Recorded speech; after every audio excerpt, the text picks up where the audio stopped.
আল্লাহ রাসূল সাল্লাল্লাহু আলাইহি ওয়া আলিহি ওয়াসাল্লামের শিক্ষা পদ্ধতি বা পাঠদান পদ্ধতি কেমন ছিল, তিনি কিভাবে শিখাতেন? আমরা জানি যে আল্লাহ রাসূল সাল্লাল্লাহু আলাইহি ওয়াসাল্লাম একজন শিক্ষক ছিলেন, অসাধারণ অনন্য একজন মার্ভেলাস শিক্ষক ছিলেন।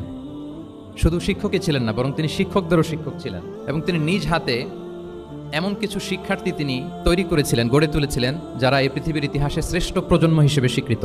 খয়রুল কুরুন, the best generation ever on earth, এই পৃথিবীর শ্রেষ্ঠতম প্রজন্ম হিসেবে তারা স্বীকৃত হয়েছেন। এবং তিনি তার শিক্ষা পদ্ধতির মধ্য দিয়ে গোটা বিশ্বকে সততা শিখিয়েছেন, সভ্যতা শিখিয়েছেন, মানবিকতা শিখিয়েছেন, স্পিরিচুয়ালিটি শিখিয়েছেন, আধ্যাত্মিকতা। তিনি আমাদেরকে শিখিয়েছেন পরিমিতিবোধ, তিনি আমাদেরকে শিখিয়েছেন জীবনবোধ, আমাদের স্রষ্টার সাথে তিনি আমাদেরকে পরিচিত করেছেন এবং সফলতার সহজ এবং সরল পথ তিনি আমাদেরকে বাতলে দিয়েছেন। আজকের এই ডিসকোর্সে বেসিকলি আমরা ওনার লাইফ স্কেলের একটা দিক নিয়ে ফোকাস করব, অর্থাৎ ওনার পাঠদান পদ্ধতি, কিভাবে তিনি সাহাবাদের সাথে ইন্টারেক্ট করতেন, তাদেরকে শিখাতেন, পাঠ দিতেন। শুধুমাত্র কেবলমাত্র এই বিষয়টাতে আমরা ফোকাস করবার চেষ্টা করবো ইনশাআল্লাহ। আমি আমার আলোচনার শুরুতে সূরাতুল বাকারার একটি আয়াত তেলাওয়াত করেছি, 129 নম্বর আয়াত। এই আয়াতটি বেসিকলি আল্লাহ রাসূল সাল্লাল্লাহু আলাইহি ওয়া আলিহি ওয়াসাল্লামের জন্য সেদিন ইব্রাহিম আলাইহিস সালাম দোয়া করেছিলেন মক্কার ধুধুমরু প্রান্তরে। এখনকার মক্কার মতো না, তখন জনমানব শূন্য মক্কা ছিল, ধুধুমরু প্রান্তর, চারদিকে কেউ নেই। তো এরকম একটি ব্যারেন ল্যান্ডে সৈয়দনা ইব্রাহিম আলাইহিস সালাম আল্লাহ তাআলার কাছে একটা দোয়া করেছিলেন। ওই দোয়াটাই আল্লাহ তাআলা সরাসরি কোট করেছেন সূরা বাকারায় 129 নম্বর আয়াতে। এবং সেখানে তিনি বলেছেন, রব্বানা ওয়াবআথ ফীহিম রাসূলাম মিনহুম ইয়াতলু আলাইহিম আয়াতিকা ওয়া ইউআল্লিমুহুমুল কিতাবা ওয়াল হিকমা ওয়া ইউযাক্কিহিম ইন্নাকা আনতাল আজিজুল হাকীম। মানে হে আমাদের রব, এই ভূখণ্ডের মধ্য থেকেই এই জনপদবাসীর জন্য আপনি একজন রাসূল প্রেরণ করুন, যিনি আপনার নিদর্শনসমূহ তাদের সামনে পাঠ করে শোনাবে, যিনি আপনার কিতাব তাদেরকে শিক্ষা দিবে, তাদেরকে প্রজ্ঞা শিখাবে, পরিশুদ্ধ করবে, এবং নিশ্চয়ই আপনি পরাক্রমশালী, নিশ্চয়ই আপনি প্রজ্ঞাময়। এই দোয়াটি ছিল সৈয়দনা ইব্রাহিম আলাইহিস সালামের। এবং রাসূল সাল্লাল্লাহু আলাইহি ওয়াসাল্লাম আগমনের প্রায় 2500 বছর আগে ইব্রাহিম আলাইহিস সালাম এই দোয়াটি করেছিলেন। 2500 বছর আগে, যখন কেউ ছিল না মক্কায়। মক্কা ওয়াজ এ টোটালি ব্যারন ল্যান্ড, কোনো গাছপালা ছিল না, কিছু ছিল না। সেই দোয়া আল্লাহ তাআলা কবুল করেছিলেন। এবং এই দোয়ায় বেসিক্যালি তিনি আখিরি নবীর জন্য 4টা ফিচার কামনা করেছেন, যে আল্লাহ এই 4টা ফিচার দিয়ে আপনি নবী পাঠাবেন। এর মধ্যে একটা ছিল ওয়া ইউআল্লিমুহুমুল কিতাব, যে এমন নবী যেন হয় তিনি এই জনপদের লোকদেরকে কিতাব শিখাবে। কি শিখাবে? কিতাব। ওয়া ইউআল্লিমুহুমুল কিতাব, তার মানে রাসূল সাল্লাল্লাহু আলাইহি ওয়াসাল্লাম তিনি যে শিক্ষক হয়ে আসবেন, তিনি যে আল্লাহর কিতাব পৃথিবীবাসীকে শোনাবেন, তেলাওয়াত করে শোনাবেন, শেখাবেন, এই দোয়া রাসূল সাল্লাল্লাহু আলাইহি ওয়াসাল্লাম আগমনের 2500 বছর আগে সাইয়েদনা ইব্রাহিম আলাইহিস সালাম করেছিলেন। এবং রাসূল সাল্লাল্লাহু আলাইহি ওয়াসাল্লাম নিজেও বিভিন্ন হাদিসে ঘোষণা করেছেন যে আমি শিক্ষক হিসেবে প্রেরিত হয়েছি। ওয়া ইন্নামা বুইসতু মুআল্লিমান, আমি এই পৃথিবীতে শিক্ষক হিসেবে এসেছি। রাসূল সাল্লাল্লাহু আলাইহি ওয়াসাল্লাম দুইটা গ্রুপ দেখলেন মসজিদে, এক গ্রুপ তারা জিকির আজকার করে, আরেক গ্রুপ তারা রিসার্চ করে, গবেষণা করে। রাসূল সাল্লাল্লাহু আলাইহি ওয়াসাল্লাম বললেন দুই দলই ভালো কাজ করতেছে, কিন্তু রাসূল সাল্লাল্লাহু আলাইহি ওয়াসাল্লাম যারা গবেষণা করতেছে, পড়াশোনা করতেছে, ফিকহ নিয়ে আলোচনা করতেছে, তাদের সাথে যেয়ে বসে গেলেন। আর তিনি বললেন ওয়া ইন্নামা বুইসতু মুআল্লিমান, আমি এই গ্রুপকে প্রায়োরিটি দিয়েছি কারণ আমি নিজেই শিক্ষক হিসেবে প্রেরিত হয়েছি। তারা অজ্ঞদেরকে শিক্ষা দিচ্ছে, জাহেলদেরকে, যারা কিছু জানে না, জ্ঞানের ছোঁয়া যাদের মধ্যে লাগেনি, এই গ্রুপ তাদেরকে এনলাইটেন করছে, আলোকিত করছে, ফলে আমি তাদেরকে প্রায়োরিটি দিলাম, তাদের সাথে বসে গেলাম। ওয়া ইন্নামা বুইসতু মুআল্লিমান, কারণ আমি পৃথিবীতে শিক্ষক হিসেবে প্রেরিত হয়েছি। তাহলে ইব্রাহিম আলাইহিস সালামের দোয়ার ফসল তিনি, হি কেম এজ এ টিচার, কারণ ইব্রাহিম আলাইহিস সালাম দোয়া করেছিলেন আল্লাহ এমন নবী পাঠাবেন যিনি ইউআল্লিমুহুমুল কিতাব, এই জনপদের লোকদেরকে কিতাব শিখাবে। এবং রাসূল সাল্লাল্লাহু আলাইহি ওয়াসাল্লাম নিজেও বলেছেন আমি শিক্ষক হিসেবে প্রেরিত হয়েছি। এবং জ্ঞানার্জনকে রাসূল সাল্লাল্লাহু আলাইহি ওয়াসাল্লাম বাধ্যতামূলক করেছেন, ম্যান্ডেটরি ফর অল, এবং জ্ঞান যে সবাই অর্জন করবে এটা তিনি বলেছেন, এটা সবার জন্য অবধারিত, শিক্ষার জন্য, এটা মানুষের মৌলিক অধিকার। তিনি বলেছেন তলাবুল ইলমি ফারিদাতুন আলা কুল্লি মুসলিম, পৃথিবীর প্রতিটি মুসলমানের জন্য জ্ঞান অর্জন এটা ফারিদা, আবশ্যক, ম্যান্ডেটরি, এটা অপশনাল না, এটা কম্পালসারি। এবং নারী পুরুষ নির্বিশেষে সবার জন্য, এমন না যে শুধু পুরুষদের জন্য। রাসূল সাল্লাল্লাহু আলাইহি ওয়াসাল্লাম বলেছেন আলা কুল্লি মুসলিম, প্রতিটি মুসলিমের জন্য জ্ঞান অর্জন এটা আবশ্যক। আলহামদুলিল্লাহ আমাদের অনেক বোনেরাও আজকের হল রুমে এসছে। এবং রাসূল সাল্লাল্লাহু আলাইহি ওয়াসাল্লাম একটা স্পেশাল ডে নির্ধারণ করেছিলেন, special day for teaching women, মদিনার নারীদেরকে পাঠদানের জন্য, শেখানোর জন্য তিনি একটা স্পেশাল ডে নির্ধারণ করেছিলেন। এবং নারীদের আগ্রহের কারণেই তিনি সেটা করেছিলেন। তারা একবার এসে রাসূল সাল্লাল্লাহু আলাইহি ওয়াসাল্লামকে বললেন যে গলাবানা আলাইকা রিজাল ফাজআলনা ইয়াওমান মিন নাফসিক, হে নবী আমাদের মনে হচ্ছে পুরুষরা বেশি প্রায়োরিটি পেয়ে যায়, আপনি আমাদের জন্য স্পেশাল একটা ডে নির্ধারণ করেন, একটা দিন, যেদিন এসে আমরা আপনার কাছ থেকে অনেক কিছু শিখবো, জানবো।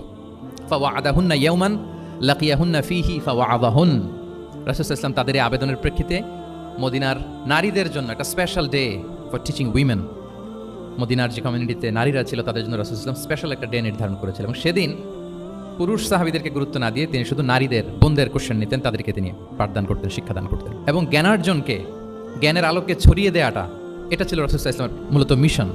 জ্ঞানের আলোকে তিনি বিশ্বময় ছড়িয়ে দিতে বলেছেন।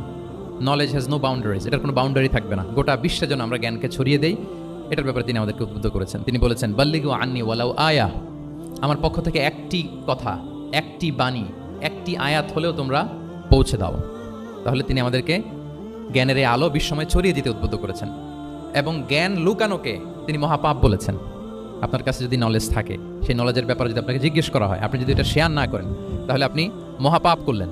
এটাকে আল্লাহ রাসূল সাল্লাল্লাহু আলাইহি ওয়া আলিহি ওয়াসাল্লাম জ্ঞান লুকানোকে মহাপাপ বলেছেন। তিনি বলেছেন মান সুইলা আন ইলমিন ফাকাতামাহু আলজামাহুল্লাহু ইয়াউমাল কিয়ামাতি বিলিজামিন মিনান নার। কাউকে কোনো বিষয়ে জ্ঞানের ব্যাপারে জিজ্ঞেস করা হলো, আর সে যদি সেটাকে গোপন করে, কিয়ামতের দিন তাকে আগুনের লাগাম দিয়ে বাঁধা হবে। বলে আয়াযু বিল্লাহ। তাহলে জ্ঞানকে ছড়িয়ে দিতে বলেছেন তিনি বিশ্বময়, জ্ঞানকে গোপন করতে তিনি বারণ করেছেন, নিষেধ করেছেন। আমরা যদি দেখি যে আল্লাহ রাসূল সাল্লাল্লাহু আলাইহি ওয়া আলিহি ওয়াসাল্লাম মক্কাতে যখন তিনি ইসলাম প্রচার শুরু করলেন, কোরআনের তালিম যখন তিনি মক্কাতে দিতে শুরু করলেন, তিনি এটাকে প্রাতিষ্ঠানিকভাবেই বেসিক্যালি শুরু করেছেন। আমরা যেমনি জ্ঞান বিতরণের জন্য প্রাতিষ্ঠানিক অবকাঠামো আমাদের প্রয়োজন হয়, রাসূল সাল্লাল্লাহু আলাইহি ওয়াসাল্লাম সেভাবেই একটা সেন্টার বেস তিনি শুরু করেছিলেন। এবং মক্কায় দারুল আরকাম নামে, আপনারা সবাই যারা রাসূল সাল্লাল্লাহু আলাইহি ওয়াসাল্লামের বায়োগ্রাফি পড়েছেন, ইতিহাস পড়েছেন, দারুল আরকাম থেকে বেসিক্যালি রাসূল সাল্লাল্লাহু আলাইহি ওয়াসাল্লাম এই জ্ঞান বিতরণ করতেন বা কোরআনের তালিম দিতেন। আরকাম ইবনে আবিল আরকাম একজন তরুণ সাহাবী, মাত্র 16 বছর বয়সে তিনি ইসলাম ধর্ম গ্রহণ করেছিলেন। তার একটা ঘরের একটা বড় অংশ তিনি রাসূল সাল্লাল্লাহু আলাইহি ওয়াসাল্লামের তালিমের জন্য ডেডিকেট করেছিলেন, এবং সেটাই ইসলামের প্রথম বিশ্ববিদ্যালয় হিসেবে স্বীকৃত দারুল আরকাম। এবং মজার ব্যাপার হচ্ছে, ওনার ঘরটা সিলেক্ট করার পেছনে স্ট্র্যাটেজিক অনেক কারণ ছিল। কারণ সে ছিল বানু মাখজুম গোত্রের, মানে কোরাইশের শত্রু, কোরাইশের রাইভাল ছিল বানু মাখজুম। রাসূল সাল্লাল্লাহু আলাইহি ওয়াসাল্লাম ছিলেন কোন বংশের? বলেন তো সবাই, কোন বংশের? কোরাইশ বংশের। আর আবু জাহাল ছিল কোন বংশের? না, সে বানু মাখজুম থেকে ছিল। So Banu Makhzum was the rival of Quraish. তারা ছিল কোরাইশদের সাথে একটা হাড্ডাহাড্ডি লড়াই, শত্রুর মতো আর কি। তো রাসূল সাল্লাল্লাহু আলাইহি ওয়াসাল্লাম কোরাইশি কারো ঘর বেছে নেন নাই, বরং বানু মাখজুম গোত্রের এক তরুণ আরকাম, তার ঘরটা তিনি বেছে নিয়েছিলেন। এবং স্ট্র্যাটেজিক্যালি এত চমৎকার একটা পজিশনে ছিল, মাত্র 130 মিটার ডিস্টেন্স ছিল কাবা থেকে। কাবা থেকে 130 মিটার দক্ষিণ পূর্বে এই আরকাম রাদিয়াল্লাহু তাআলা আনহুর ঘর ছিল। ফলে এই ঘরে যদি তিনি গ্যাদারিং করেন, কেউ আর সন্দেহ করবে না, যেহেতু এটা বানু মাখজুম গোত্রের একজন যুবকের ঘর। আল্লাহু আকবার। রাসূল সাল্লাল্লাহু আলাইহি ওয়াসাল্লাম এই দারুল আরকামে বসেই বেসিক্যালি তিনি এই কোরআনের তালিম, এই শিক্ষা, এই পাঠদান মক্কাতে সেন্টার বেস তিনি শুরু করেছিলেন। এবং মদিনায় যদি আমরা দেখি, মদিনা তো মসজিদে নববী নির্মাণের পরপরই মসজিদে নববীর একেবারে পেছন দিকে, এই হলরুমের পেছন দিকে যেরকম একটা জায়গা ছাউনির মতো, মসজিদে নববীর ঠিক পেছনে খেজুরের ডাল দিয়ে, খেজুরের পাতা দিয়ে ছাউনি দিয়ে একটা জায়গা তিনি করেছিলেন, যেটাকে আমরা আহলে সুফার সেন্টার হিসেবে জানি। মদিনায় তিনি সুফা ইউনিভার্সিটি প্রতিষ্ঠা করেছিলেন। তাহলে মক্কায় তিনি কোরআনের তালিম দিতেন দারুল আরকাম থেকে, আর মদিনায় যে তিনি আহলে সুফাদেরকে সেই সুফা এরিয়াতে, সেখানে তিনি কোরআনের তালিম দিতেন। এবং সেখানে প্রায় 400 জন দরিদ্র মুহাজির সাহাবী সেখানে বসে কোরআনের হেফজ করতো, রাসূল সাল্লাল্লাহু আলাইহি ওয়াসাল্লামকে বিভিন্ন বিষয়ে জিজ্ঞেস করতো, ইসলামের বুনিয়াদি শিক্ষা, the basic of the basics of Islam. আহলে সুফার সাহাবারা সেখানে দুনিয়ার সব কিছুকে স্যাক্রিফাইস করে দিয়ে সেখানে ওনারা রাসূল সাল্লাল্লাহু আলাইহি ওয়াসাল্লামের কাছ থেকে তালিম গ্রহণ করতেন। এবং দূর দূরান্ত থেকে আগন্তুক সাহাবারা যখন আসতো, তারাও এখানে থাকতো, যেহেতু 400 জন থাকার মতো একটা প্লেস। রাসূল সাল্লাল্লাহু আলাইহি ওয়াসাল্লামকে তারা দিনের খুঁটিনাটি বিষয় জিজ্ঞেস করতেন। এবং সালাত শেষে এরকম অনেক হাদিস পাওয়া যায় যে রাসূল সাল্লাল্লাহু আলাইহি ওয়াসাল্লাম আহলে সুফার সাহাবীদের সাথে ওখানে বসেছেন, তাদের সাথে গল্প করেছেন, তাদের প্রশ্নের বিভিন্ন উত্তর দিয়েছেন। তাহলে সেন্টার বেস শিক্ষাদান, এটা কিন্তু রাসূল সাল্লাল্লাহু আলাইহি ওয়াসাল্লামের জীবনী থেকে আমরা দেখেছি। এবং যখন মসজিদে নববীর পেছনে আহলে সুফাদের 400 জনের পরে যখন আরো বেড়ে যাচ্ছিল, তখন রাসূল সাল্লাল্লাহু আলাইহি ওয়াসাল্লাম মসজিদের বাইরে মুকরিম বিন নাওফাল রাদিয়াল্লাহু তাআলা আনহুর একটা ঘরে আরেকটা সেন্টার করেছিলেন, এটাকে বলা হতো দারুল কুররা। এভাবে একটার পর একটা সেন্টার রাসূল সাল্লাল্লাহু আলাইহি ওয়াসাল্লাম তিনি নির্মাণ করেছেন এবং দ্বীনের বাণীকে তিনি ছড়িয়ে দিয়েছেন।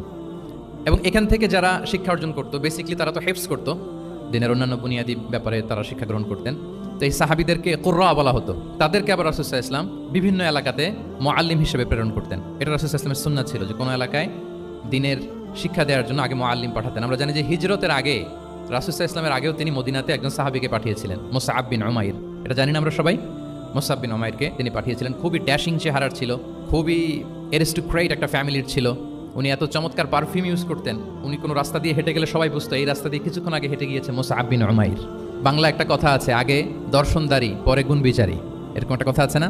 সো মদিনার লোকটা যাতে ইসলামের প্রতি খুব দ্রুত অ্যাট্রাক্টেড হয়, এজন্য তিনি আবু বকর রাদিয়াল্লাহু তাআলা আনহুকে পাঠাননি, ওমর ফারুককে পাঠাননি, বরং মুসআব বিন উমাইর রাদিয়াল্লাহু তাআলা আনহুকে মুআল্লিম হিসেবে, he was the first ambassador of Islam, প্রথম অ্যাম্বাসেডর হিসেবে তিনি মদিনায় গিয়েছিলেন। এবং মদিনাতে আহলে সুফার মধ্যে থেকে যারা অগ্রগামী ছিল, দারুল কুররা থেকে যারা অগ্রগামী ছিল, তাদেরকে আল্লাহ রাসূল সাল্লাল্লাহু আলাইহি ওয়া আলিহি ওয়াসাল্লাম জ্ঞান বিতরণের জন্য, কোরআন শেখানোর জন্য বিভিন্ন জায়গায় পাঠাতেন। আপনারা উহুদের যুদ্ধের পরপরই বিরে মাউনার ঘটনা শুনে থাকবেন। সেখানে রাসূল সাল্লাল্লাহু আলাইহি ওয়াসাল্লাম 70 জন হাফেজ সাহাবী, মানে ওই সময় পর্যন্ত যতটুকু কোরআনের আয়াত নাজিল হয়েছিল এগুলো যারা মুখস্থ করে ফেলেছিলেন, এরকম 70 জন সাহাবীকে একটা এরিয়াতে তিনি পাঠিয়েছিলেন।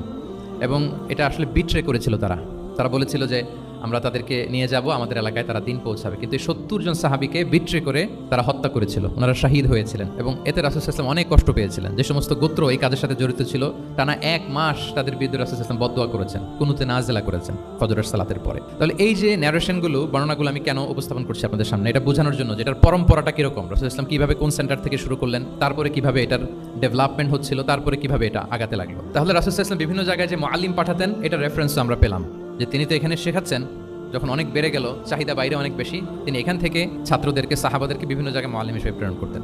এবং শিক্ষার বিনিময়ে তিনি বদরের যে বন্দীরা ছিল তাদের মুক্তিপণের অ্যানাউন্সমেন্ট করেছেন, র্যানসম, এটা আপনারা জানেন। আমি একটু কুইজ নিয়ে নিই আপনাদের। বলেন, বদরে মুসলমানদের পক্ষ থেকে শহীদ হয়েছিল কয়জন? 14 জন, মাশাআল্লাহ। আর কুরাইশদের পক্ষ থেকে 70 জন। বন্দী হয়েছিল কয়জন দেখি? হ্যাঁ, 70 জন তারা নিহত হয়েছিল আর 70 জন বন্দী হয়েছিল।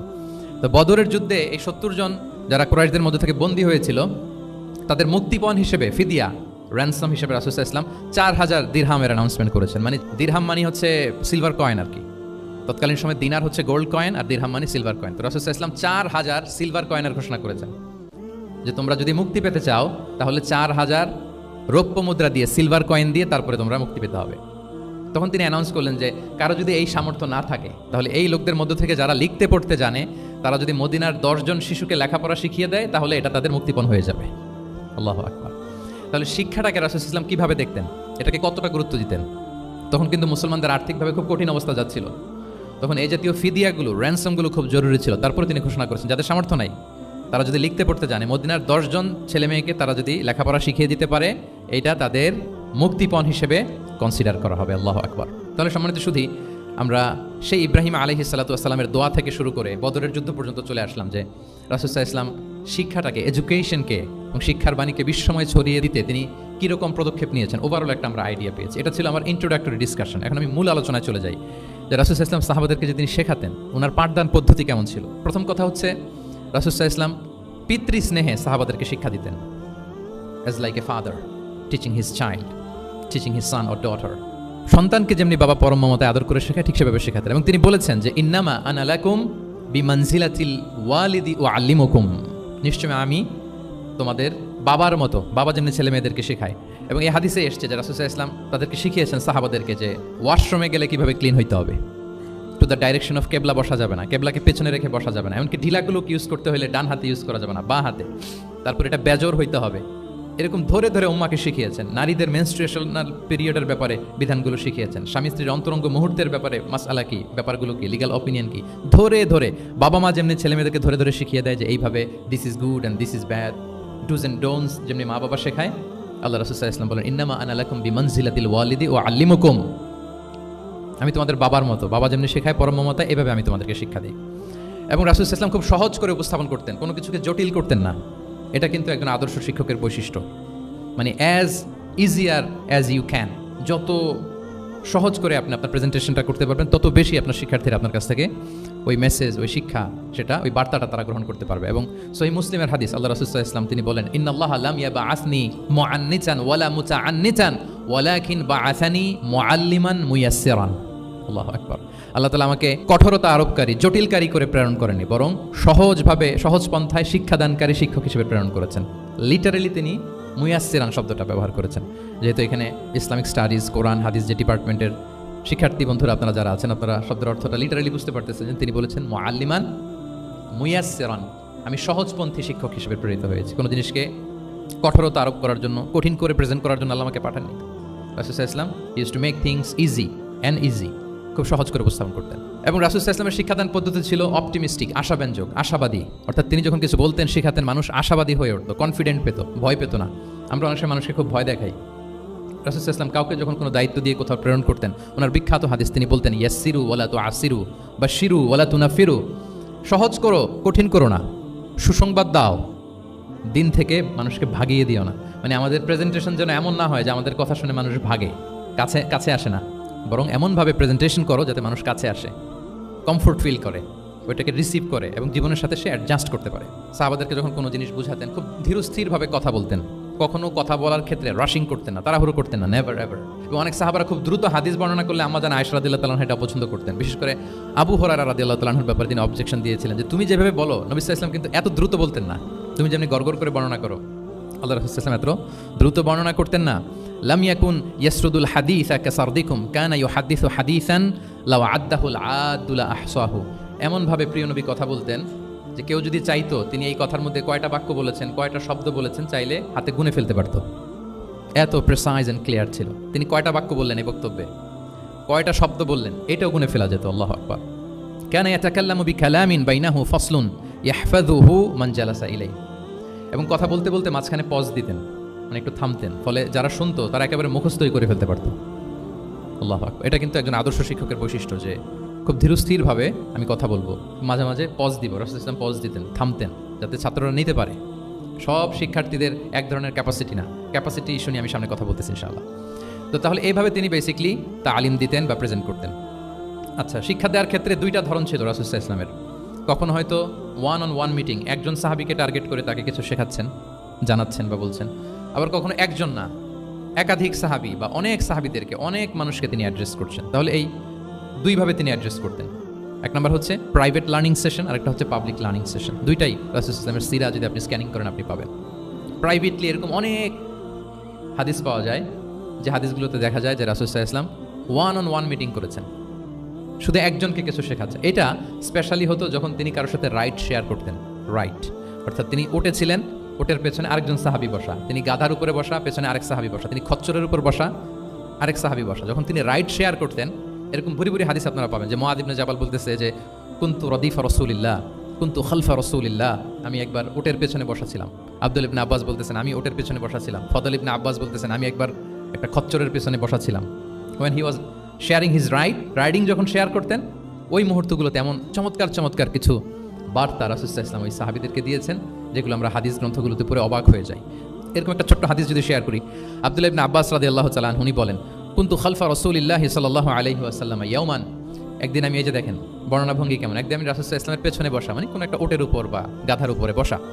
ফাকালা, তিনি বললেন ইয়া গুলাম, হে কিশোর। রাসূল সাল্লাল্লাহু আলাইহি ওয়াসাল্লামের শব্দ চয়নগুলো অসাধারণ। আমরা অনেক হাদিস আজকে শেয়ার করার চেষ্টা করব, আপনি বাক্য চয়ন, শব্দ চয়ন শুনলে অবাক হবেন। ইয়া গুলাম, হে কিশোর, ইন্নী উআল্লিমুকা কালিমাতিন, আমি তোমাকে চমৎকার কিছু কথা শিখিয়ে দিচ্ছি, শোনো। তখন কিন্তু কেউ নাই। এই হাদিস উনি বর্ণনা না করলে আমরা জানতে পারতাম না, কারণ ওনারা এক ওটের উপরে বা ঘোড়ার উপরে ছিলেন। পরে যখন আব্দুল্লাহ ইবনে আব্বাস এটা ন্যারেট করলেন তখন আমরা জানতে পেরেছি।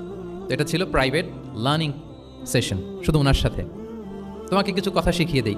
ইহফাদিল্লাহ ইয়াহফাযকা, ইহফাদিল্লাহ তাজিদহু তুজাহাক। এটা অনেকের মুখস্থ আছে না, বিখ্যাত হাদিস আল আরবাউন আন-নববিয়ার ভেতরেও আছে। তুমি আল্লাহর বিধানগুলোকে সংরক্ষণ করো, রক্ষণাবেক্ষণ করো, টেক কেয়ার করো, আল্লাহ তোমার টেক কেয়ার করবেন। ইদা সাআলতা ফাসআলিল্লাহ, হে আব্দুল্লাহ, যখন চাইবে আল্লাহর কাছে চাইবে, যখন ফরিয়াদের হাত তুলবে কেবলমাত্র আল্লাহর কাছেই তুলবে।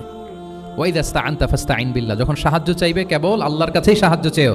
ওয়া আলাম আন্নাল উম্মাতা লাউ ইজতামাআত আলা আইয়ানফাউকা বিশাইইন লাম ইয়ানফাউকা ইল্লা বিশাইইন ক্বাদ কাতাবাহুল্লাহু লাক। গোটা বিশ্বের সবাই মিলে যদি তোমার কোনো উপকার করতে চায় তাহলে ততটুকুই করতে পারবে যতটুকু আল্লাহ তোমার ভাগ্যে রেখেছে। আল্লাহ যতটুকু উপকার তোমার ভাগ্যে রেখেছে ততটুকুই হবে। ওয়া ইন ইজতামাউ আলা আন ইয়াদুররুকা বিশাইইন লাম ইয়াদুররুকা ইল্লা বিশাইইন ক্বাদ কাতাবাহুল্লাহু আলাইক। গোটা বিশ্বের সবাই মিলে যদি তোমার ক্ষতি করতে চায় ঠিক ততটুকুই করতে পারবে যতটুকু তোমার নসিবে আছে, এর চেয়ে 1 ইঞ্চিও বেশি ক্ষতি করতে পারবে না। রুফিআতিল আকলামু ওয়া জাফফাতিস সুহুফ, কলম উঠিয়ে নেওয়া হয়েছে আর যা লেখা হয়েছিল সব শুকিয়ে গিয়েছে। কারণ প্রথম আল্লাহ সৃষ্টি করেছেন কি? কলম। কলমকে আল্লাহ বলেছেন লিখো। আল্লাহ কি লিখবো? উকতুব মাকাদির আল খালক, মহাবিশ্বে যারা আসবে সবার কি হবে না হবে সব লিখো। তো লিখে ফেলছে, এখন যা হবার তাই হবে। তাহলে দেখেন আকীদা সংক্রান্ত, ইসলামের বুনিয়াদী বিশ্বাস সংক্রান্ত চমৎকার কিছু লার্নিং, কিছু লেসন আল্লাহ রাসূল সাল্লাল্লাহু আলাইহি ওয়াসাল্লাম আব্দুল্লাহ ইবনে আব্বাসকে দিয়েছেন। এবং এটা ছিল one on one meeting, private learning session. আর কেউ ছিল না তখন। আব্দুল্লাহ ইবনে আব্বাস এটা শুনেছেন এবং আমাদের কাছে বর্ণনা করেছেন। আচ্ছা, এটা গেল একটা। আরেকটা কি বলেছিলাম? একটা তো প্রাইভেট লার্নিং সেশন, আরেকটা কি পাবলিক লার্নিং সেশন। ওইটা একা একা না, হয়তো অনেক সাহাবী একসাথে আছে, তাদেরকে কিছু বলছেন বা শেখাচ্ছেন। অথবা হিউজ কংগ্রেগেশন, অনেক বড় গ্যাদারিং। লেটস সে মসজিদে নববীতে তিনি যে খুতবাগুলো দিয়েছেন, প্রায় 10 বছর তো তিনি খতিব ছিলেন। এই যতগুলো খুতবা দিয়েছেন এটা অফকোর্স কি পাবলিক লার্নিং সেশন। বিভিন্ন প্রেক্ষাপটে জনপরিসরে দেয়া রাসূল সাল্লাল্লাহু আলাইহি ওয়াসাল্লামের যে শিক্ষামূলক বক্তব্যগুলো, এগুলো পাবলিক লার্নিং সেশন। বিদায় হজের ভাষণ বিশাল এক কংগ্রেগেশনের সামনে তিনি অ্যাড্রেস করেছিলেন, ওটা কি ছিল? Public learning session. তাহলে সেখানের পদ্ধতিটা বেসিকলি 2 ধরনের, একটা ছিল প্রাইভেট লার্নিং সেশন আর একটা পাবলিক লার্নিং সেশন। আচ্ছা, এই তো লেটস মুভ অন। এবার আমরা চলে যাব যে তিনি যেসব শিখন পদ্ধতি অবলম্বন করতেন, শেখানোর ক্ষেত্রে কি কি মিনস, কি কি ওয়ে তিনি অবলম্বন করতেন, সেগুলো আমরা শেয়ার করি। অনেকগুলো মিনস তিনি ইউজ করতেন, অনেকভাবে তিনি পাঠদান করতেন, সাহাবাদেরকে শিক্ষা দিতেন। এর মধ্যে অন্যতম একটা মাধ্যম হচ্ছে তিনি সাহাবাদেরকে কোশ্চেন করতেন, কোশ্চেন করে সঠিক উত্তর পেলে তিনি উৎসাহ দিতেন খুব। মনে রাখতে হবে রাসূল সাল্লাল্লাহু আলাইহি ওয়াসাল্লামের শিক্ষাটা বেসিকলি ছিল Q&A বেসড। সামনে আমরা ইন ডেপথ যখন আরো ঢুকবো, basically oral based, oral session ছিল, মুখে মুখে।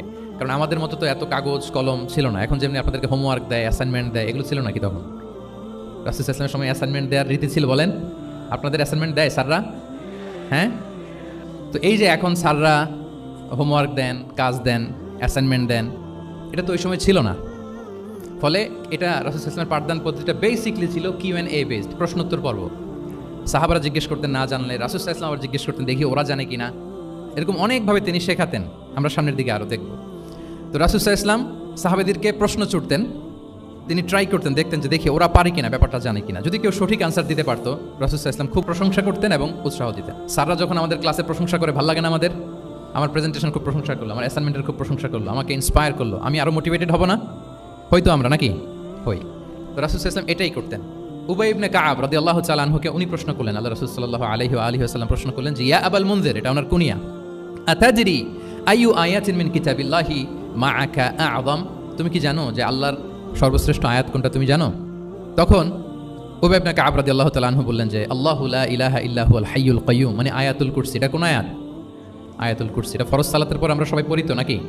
হ্যাঁ, মান ক্বারা আয়াতুল কুরসি দুবুরা কুল্লি সালাতিন মাকতুবাতিন লাম ইয়ামনাহু মিন দুখুলিল জান্নাতি ইল্লাল মাউত।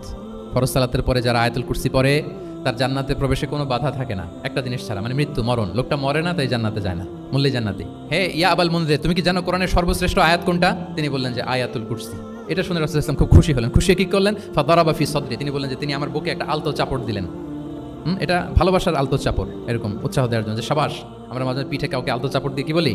ব্রেভো, সাবাস, মাশাআল্লাহ, এগুলো বলি না? রাসূল সাল্লাল্লাহু আলাইহি ওয়াসাল্লাম বুকে আলতো চাপড় দিয়ে বললেন, ওয়াল্লাহি লিয়াহনিকাল ইলমু আবাল মুনজির, তোমার ইলম, তোমার জ্ঞান কল্যাণময় হোক হে আবাল মুনজির, মোবারক হোক তোমার জন্য তোমার ইলম, may knowledge be pleasant for you, তোমার জ্ঞানটা বরকতময় হোক, কল্যাণময় হোক। তাহলে তিনি যখন সঠিক উত্তর দিতে পারলেন, রাসূল সাল্লাল্লাহু আলাইহি ওয়াসাল্লাম খুশি হয়ে বুকে আলতো চাপড় দিয়ে তার প্রশংসা করলেন, তার জন্য দোয়া করলেন। রাসূল সাল্লাল্লাহু আলাইহি ওয়াসাল্লাম এভাবে উৎসাহ দিতেন। এতে করে কি হয়? শিক্ষার্থীদের কনফিডেন্ট বাড়ে। কি হয়? যে স্যার যখন আমাকে এত কিছু বলতেছে, তাহলে নিশ্চয়ই আমি কিছু একটা ভালো কিছু করছি, আমাকে দিয়ে কিছু একটা হবে। আমাকে দিয়ে, আমরা অনেক সময় ভুল করে বলে ফেলি যে তোকে দিয়ে কিছুই হবে না, বলে ফেলি না? এতে হয় কি? কনফিডেন্ট কমে যায়। মা বাবারাও এটা করে যে তুই কিছুই পারবি না, তোকে দিয়ে কিছুই হবে না। বাংলাদেশে একটা বিখ্যাত কথা আছে, ওই যে ছেলে মেয়ে এ প্লাস না পেলে পাশের বাড়ির কেউ পেলে বলে যে ওর পা ধোয়া পানি খা। তো আসলে এতে কি হয়? কনফিডেন্স কমে যায় ছেলে মেয়েদের। এটা যেন আমরা না বলি, বরং ওদেরকে ইন্সপায়ার করতে হবে, হ্যাঁ, উৎসাহিত করতে হবে, প্রশংসা করতে হবে। সাহাবীদের ভালো কিছু দেখলে সঠিক উত্তর তারা দিতে বলে রাসূল সাল্লাল্লাহু আলাইহি ওয়াসাল্লাম এভাবে প্রশংসা করতেন। আচ্ছা, গেল, এটা একটা পদ্ধতি। আরেকটা হচ্ছে কোনো গুরুত্বপূর্ণ জিনিসকে এমফাসাইজ করার জন্য রাসূল সাল্লাল্লাহু আলাইহি ওয়াসাল্লাম রেপিটেশন করতেন, তাকরার করতেন। গুরুত্বপূর্ণ জিনিসকে তিনি 3 বার উল্লেখ করতেন, তাকরার করতেন। আত-তাকওয়া হা হুনা, আত-তাকওয়া হা হুনা, আত-তাকওয়া হা হুনা, ওয়া ইউশিরু ইলা সাদরিহি সালাসা মাররাত। তাকওয়া এখানে, এখানে, এখানে 3 বার বল। একবার বললেই তো হয়ে যায়, 3 বার কেন বলেন? এটা গুরুত্বপূর্ণ, ভেরি ইম্পর্টেন্ট ইস্যু। গুরুত্ব বোঝানোর জন্য, এমফাসাইজ করতে যেয়ে তিনি কোনো জিনিসকে কয়বার বলতেন? 3 বার। বিদায় হজের ভাষণ যখন দিলেন, ভাষণ দেয়া শেষ, এবার বলতেছে আল্লাহুম্মা হাল বাল্লাগতু, আল্লাহুম্মা হাল বাল্লাগতু, আল্লাহুম্মা হাল বাল্লাগতু, আল্লাহুম্মা ফাশহাদ। 3 বার বললেন যে আল্লাহ আমাকে যা পৌঁছাতে বলেছেন, হে মহাসমাবেশ, তোমরা বলো আমি কি পৌঁছাতে পেরেছি? আমি কি ঠিকঠাক পৌঁছালাম? আমি কি সব তোমাদেরকে বলেছি? সাক্ষ্য দাও, সাক্ষ্য দাও। সবাই বলে, ইয়া রাসূলুল্লাহ, আল্লাহ যেমনটি বলেছেন সব আপনি আমাদের কাছে পৌঁছে দিয়েছেন, কিছু লুকোচুরি করেন নাই, কিছু লুকান নাই। তাহলে 3 বার জানতে চাইলেন, কয়বার? এটা রাসূল সাল্লাল্লাহু আলাইহি ওয়াসাল্লামের একটা গুরুত্বপূর্ণ অভ্যাস ছিল, যেটাকে তিনি এমফাসাইজ করতে চাইতেন, যেটা গুরুত্বপূর্ণ কোনো বিষয়, এটাকে তিনি রিপিট করতেন বারবার, সাধারণত 3 বার। সাধারণত কয়বার? তাহলে গুরুত্বপূর্ণ জিনিসগুলো আমরা বারবার বলবো, যাতে আমাদের শিক্ষার্থীরা সহজে সেটা মুখস্থ করে ফেলতে পারে। আবার রাইডিং শেয়ারের আর একটা ঘটনা, মুআদ ইবনে জাবাল রাদিয়াল্লাহু তাআলা আনহু, উনি একবার রাসূল সাল্লাল্লাহু আলাইহি ওয়াসাল্লামের সাথে বাহনের পেছনে ছিলেন, হয়তো উট। কুনতু রিদফান নবী, মুআদ ইবনে জাবাল বলেন, আমি রাসূল সাল্লাল্লাহু আলাইহি ওয়াসাল্লামের পেছনে একবার বসা ছিলাম। তো তখন হঠাৎ করে রাসূল সাল্লাল্লাহু আলাইহি ওয়াসাল্লাম আমাকে ডাক দিলেন। রাসূল সাল্লাল্লাহু আলাইহি ওয়াসাল্লাম সামনে, মুআদ ইবনে জাবাল পেছনে। হঠাৎ ডেকে বললেন, ইয়া মুআদ ইবনে জাবাল, হে মুআদ ইবনে জাবাল। তো তিনি বললেন খুব বিনয়ের সাথে, কুলতু লাব্বাইকা রাসূলুল্লাহি ওয়া সা'দাইক, মানে হে আল্লাহ রাসূল, আমি হাজির, আমি প্রস্তুত। হে আল্লাহ রাসূল, আপনি খালি অর্ডার করেন, বান্দা হাজির। আমরা এরকম বলি না মাঝে মাঝে বাংলায়? কি বলি? বান্দা হাজির, মানে আমি আছি আপনার খেদমতে, আপনি বলেন। তো রাসূল সাল্লাল্লাহু আলাইহি ওয়াসাল্লাম বললেন, ইয়া মুআদ ইবনে জাবাল, লাব্বাইকা রাসূলুল্লাহি ওয়া সা'দাইক, ইয়া রাসূলুল্লাহ আমি হাজির, কিন্তু রাসূল ইসলাম কিছু বলেন না, কিছুই বলেন না। আবার যাচ্ছে, উট যাচ্ছে যাচ্ছে যাচ্ছে, কয়েক মিনিট পরে আবার ডাক দিলেন, ইয়া মুআয ইবনে জাবাল, হে মুআয। উনি একই কথা, লাব্বাইকা রাসূলুল্লাহ সাআদাই, হে আল্লাহর রাসূল আমি হাজির, উপস্থিত। আবার ইয়া মুআয ইবনে জাবাল, হে মুআয। তিনি একই কথা বললেন, লাব্বাইকা রাসূলুল্লাহ, তিনবার বললেন। তিনবার মুআয ইবনে জাবাল একই উত্তর দিলেন। তার মানে ওনার আগ্রহটা বাড়াচ্ছেন। রাসূল সাল্লাল্লাহু আলাইহি ওয়াসাল্লাম একটা গুরুত্বপূর্ণ কথা বলবেন, এই কথাটা শোনানোর জন্য মুআয ইবনে জাবালের উনি কি করতেছেন, ভেতর থেকে কথা বুঝতেছেন আমার সবাই, আগ্রহটা আরো বাড়াচ্ছেন, আরো বাড়াচ্ছেন। যখন দেখলেন যে না, আগ্রহ একেবারে 100-এ 100, এখন বললে সেটা রিসিভ করতে পারবে, কাজে দিবে, তখন তিনি বললেন যে মুআয, তুমি কি জানো, হাল তাদরি মা হাক্কুল্লাহি আলাল ইবাদ, বান্দার উপর আল্লাহর হক কি জানো? তিনি বললেন, আল্লাহু ওয়া রাসূলুহু আ'লাম, আল্লাহ আল্লাহ রাসূল ভালো জানে। সাহাবাদের একটা বৈশিষ্ট্য ছিল, they are very down to earth, মানে আউট অফ হাম্বলনেস তারা বলতেন আল্লাহ আল্লাহ রাসূল ভালো জানে। তো তিনি বললেন যে আল্লাহর, বান্দার উপর আল্লাহর অধিকার হচ্ছে যে বান্দা কখনো আল্লাহর সাথে শিরক করবে না, এক আল্লাহর ইবাদত করবে। কিছুক্ষণ পর আবার ইয়া মুআয ইবনে জাবাল, দেখেন কি স্টাইল, মানে রাজকীয় একটা স্টাইল, ইয়া মুআয ইবনে জাবাল। আবার তিনি লাব্বাইকা রাসূলুল্লাহ সাআদাই, হে আল্লাহর রাসূল আমি তো হাজির, তুমি কি জানো যে আল্লাহর প্রতি বান্দার হক কি? আবার বললেন যে আল্লাহ আল্লাহ রাসূলই ভালো জানেন। তখন রাসূল সাল্লাল্লাহু আলাইহি ওয়াসাল্লাম বললেন যে আল্লাহর হক যেমনি তুমি জানলে যে বান্দা আল্লাহর সাথে শরীক করবে না, এক আল্লাহর ইবাদত করবে, এটা যদি কোনো বান্দা করে তাহলে ওই বান্দাকে কখনো আল্লাহ শাস্তি দিবেন না। এটা হচ্ছে বান্দার হক, আল্লাহর কাছ থেকে সে এটা পাবে যে আল্লাহ ইউআযিবাহুম, আল্লাহ তাআলা তাকে কখনো শাস্তি দিবেন না। তাহলে এটা ছিল রাসূল সাল্লাল্লাহু আলাইহি ওয়াসাল্লামের অভ্যেস, যে তিনি একই কথা বারবার বলে আগ্রহ বাড়াতেন। তিনবার তিনি বলেছেন, তিনবার ডাক দিয়েছেন হে মুআয ইবনে জাবাল। তাহলে রিপিটেশন, এটা একটা অভ্যেস ছিল রাসূল সাল্লাল্লাহু আলাইহি ওয়াসাল্লামের, পাঠদানের ক্ষেত্রে একটা পদ্ধতি। আচ্ছা, রাসূল সাল্লাল্লাহু আলাইহি ওয়াসাল্লামের আরেকটা পদ্ধতি ছিল যে তিনি ধারণ ক্ষমতা অনুযায়ী নির্দেশনা দিতেন, considering the state of the addressee, যাকে অ্যাড্রেস করতেছেন তার ক্যাপাসিটি কতদূর, এটা বুঝে শুনে বলতেন, খুব বাড়িয়ে বলতেন, বেশি কিছু বলতেন না। এক বেদুইন আসলো, বেদুইন মানে সে মরুপল্লীতে থাকে, শহরের যে নিয়মকানুন জানে না, সভ্যতার ছোঁয়া তার মধ্যে লাগেনি। এসে বলল, দুল্লানি আলা আমাল আমিলতুহু ইদা আমিলতুহু দাখালতুল জান্নাহ, হে নবী আপনি আমাকে এমন একটা আমল শিখায় দেন যেটা করলে আমি জান্নাতে যাব। তো রাসূল সাল্লাল্লাহু আলাইহি ওয়াসাল্লাম দেখলেন লোকটা বেদুইন, শহরে লোক না, আবার খুব সহজ সরল, একেবারে সাদামাটা।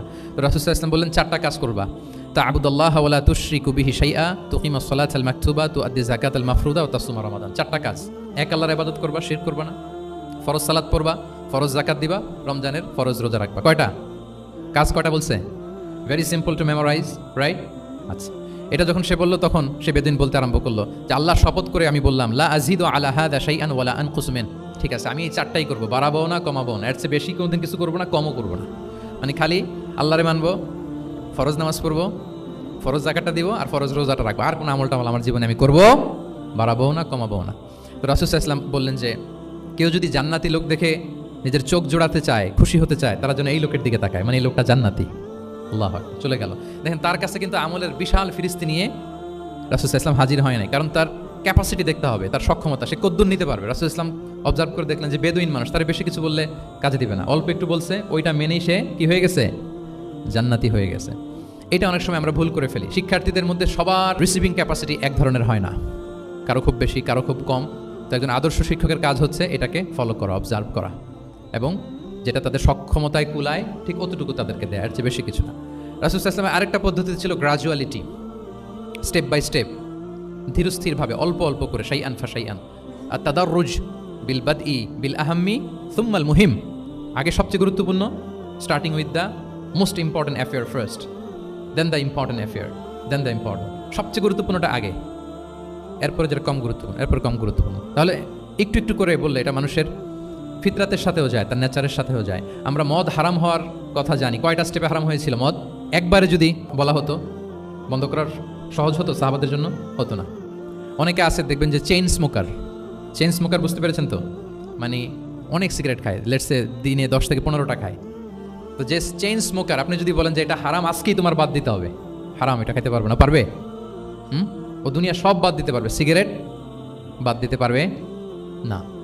তো তারে কি করতে হবে? ফ্লেক্সিবিলিটি দিতে হবে, যে আস্তে আস্তে ছাড়েন, 10টা করে খান তো চালাইতে থাকেন, আজকে 10টা খাইছেন, কালকে 9টা করে খান, চালাইতে থাকেন, একসাথে সব বন্ধ করার দরকার নেই। তারপরের সপ্তাহে 8টা করে খান, এরপরের সপ্তাহে 5টা করে খান, অল্প অল্প করে অবশ্যই সে কমাতে পারবে। এরপরের সপ্তাহে 2টা খান, এরপরের সপ্তাহে বন্ধ করেন না, চালাতে থাকেন। সে চালাচ্ছে কিন্তু কমিয়ে আনতেছে, চালাচ্ছে কিন্তু। আচ্ছা, যেই সপ্তাহে সে একটা সিগারেট খেলো, এরপরের সপ্তাহে এটা তো বাদ দিলেও তার গায়ে লাগার কথা না, ঠিক কিনা বলেন? যেই সপ্তাহে কয়টা খেলো? এটা তো স্যাক্রিফাইস করা যায়, কিন্তু 10টা থেকে 0-তে আসা সহজ না। তাহলে গ্রাজুয়ালি আমরা এই ভুলটা করি। অনেকের নতুন করে আল্লাহ তাআলা রিয়েলাইজেশন দিয়েছেন, নতুন দিনে আসছে, দিনে ফিরছে, মানে প্র্যাকটিসিং হতে চায় এখন আপনি তারে পাইয়া এমন নিয়ম কানুন দেখাচ্ছেন, বেচারা তো বলে আগে যা ছিলাম ওইটাই ভালো ছিলাম। এরকম হয় না অনেক সময়?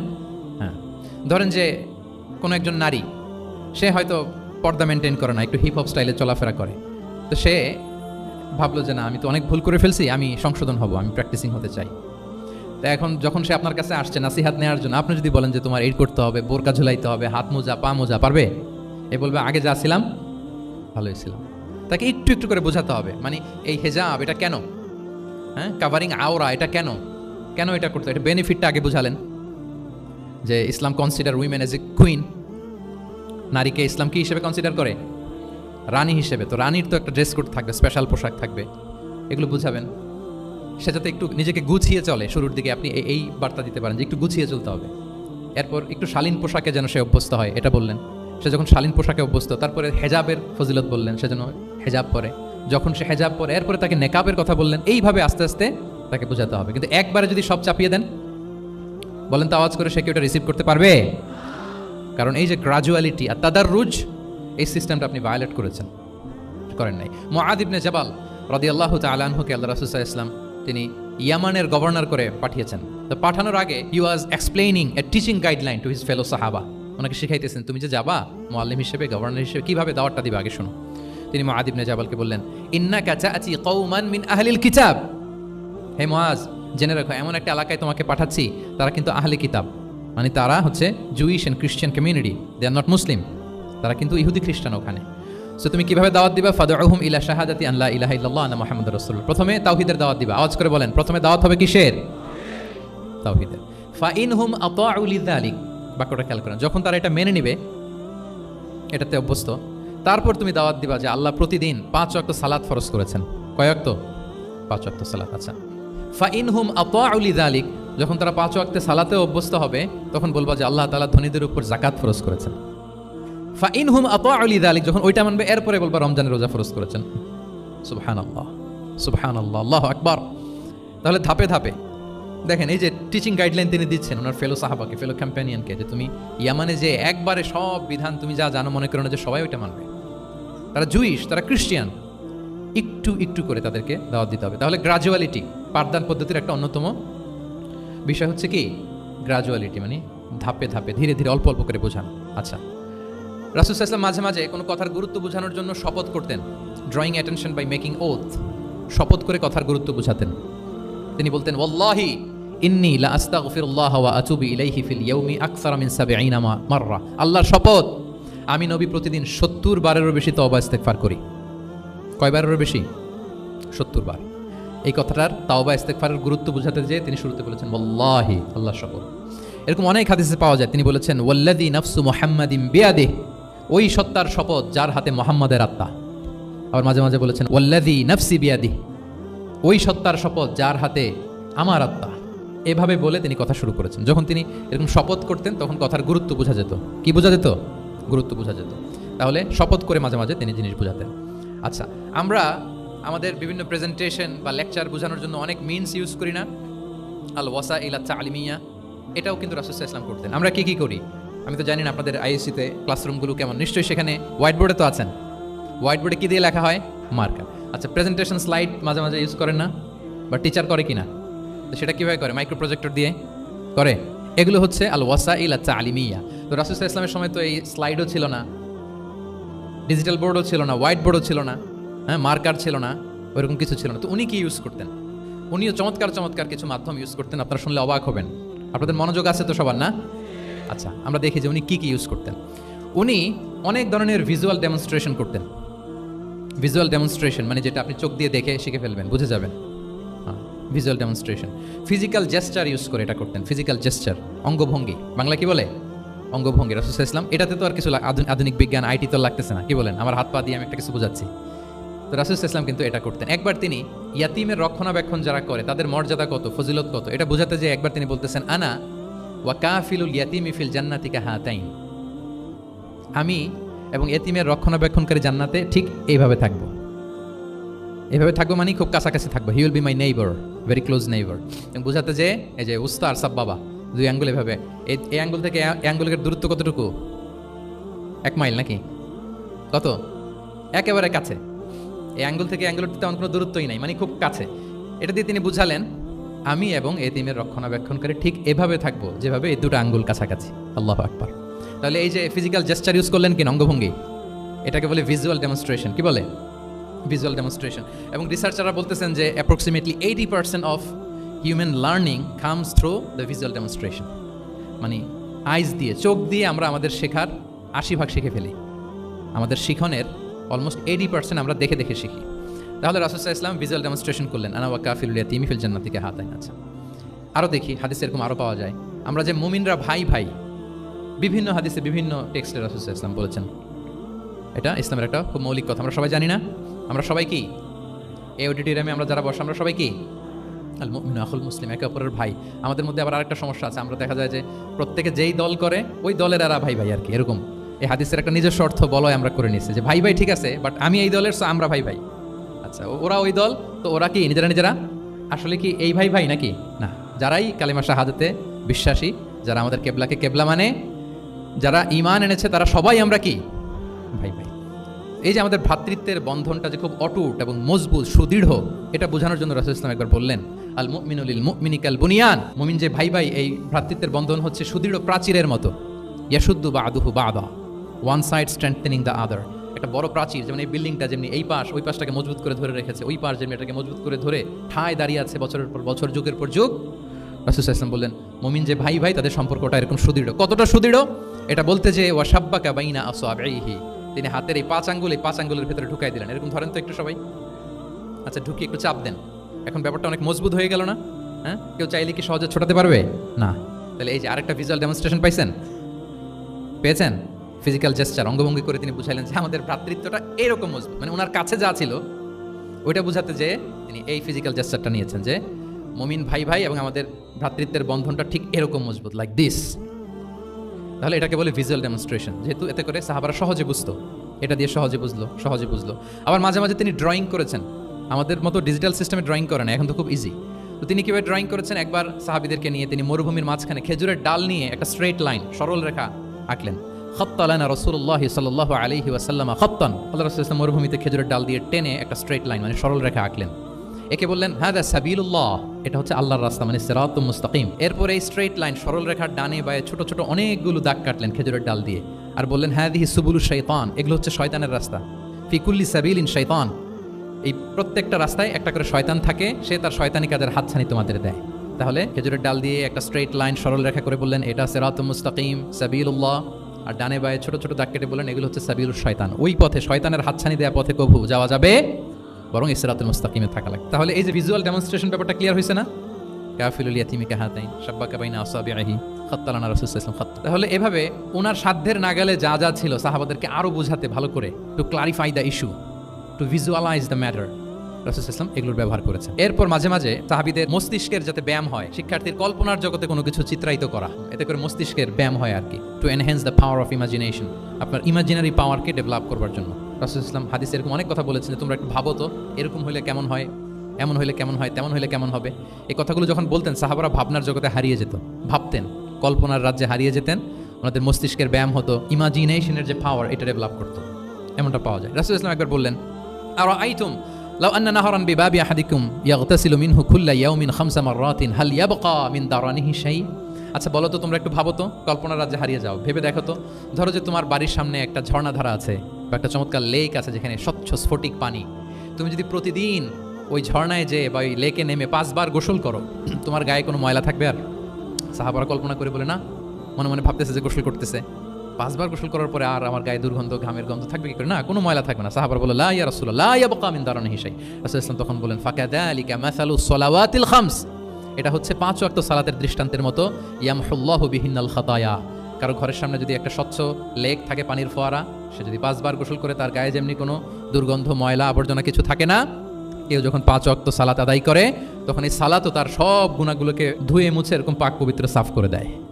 সুবহানাল্লাহ। বুঝে গেলেন যে সালাওয়াতুল খামস কিভাবে আমাদের পাপ মুছে ক্লিনজিং করে, এটা সাহাবারা ইজিলি বুঝে গেলেন। তাহলে ভেবে দেখো তো, চিন্তা করো তো, এটা বলে বেসিক্যালি দ্য পাওয়ার অফ ইমাজিনেশনকে রাসূল সাল্লাল্লাহু আলাইহি ওয়াসাল্লাম এনহ্যান্স করার চেষ্টা করলেন। এভাবেও সাহাবাদেরকে তিনি মাঝে মাঝে বুঝাতেন। রাসূল সাল্লাল্লাহু আলাইহি ওয়াসাল্লাম মাঝে মাঝে দেখা যায় যে সহজ করে বুঝাতে যে রূপক অর্থবোধক শব্দের প্রয়োগ করতেন, মাজাজ বা ইস্তেআরা। তো মাজাজ বা ইস্তেআরা মানে হচ্ছে মেটাফোর, কোনো জিনিসকে আরো সহজ করে বোধগম্যময় করতে রাসূল সাল্লাল্লাহু আলাইহি ওয়াসাল্লাম এই মেটাফোরকে ইউজ করতেন। যেমন রাসূল সাল্লাল্লাহু আলাইহি ওয়াসাল্লাম নারীদের প্রতি সদয় হওয়ার জন্য পুরুষদেরকে তিনি বলেছেন রিফকান বিল কাওয়ারির, অর্থাৎ কাঁচগুলোর সাথে ভালো আচরণ করো, মানে কাঁচগুলোকে দেখে রেখো।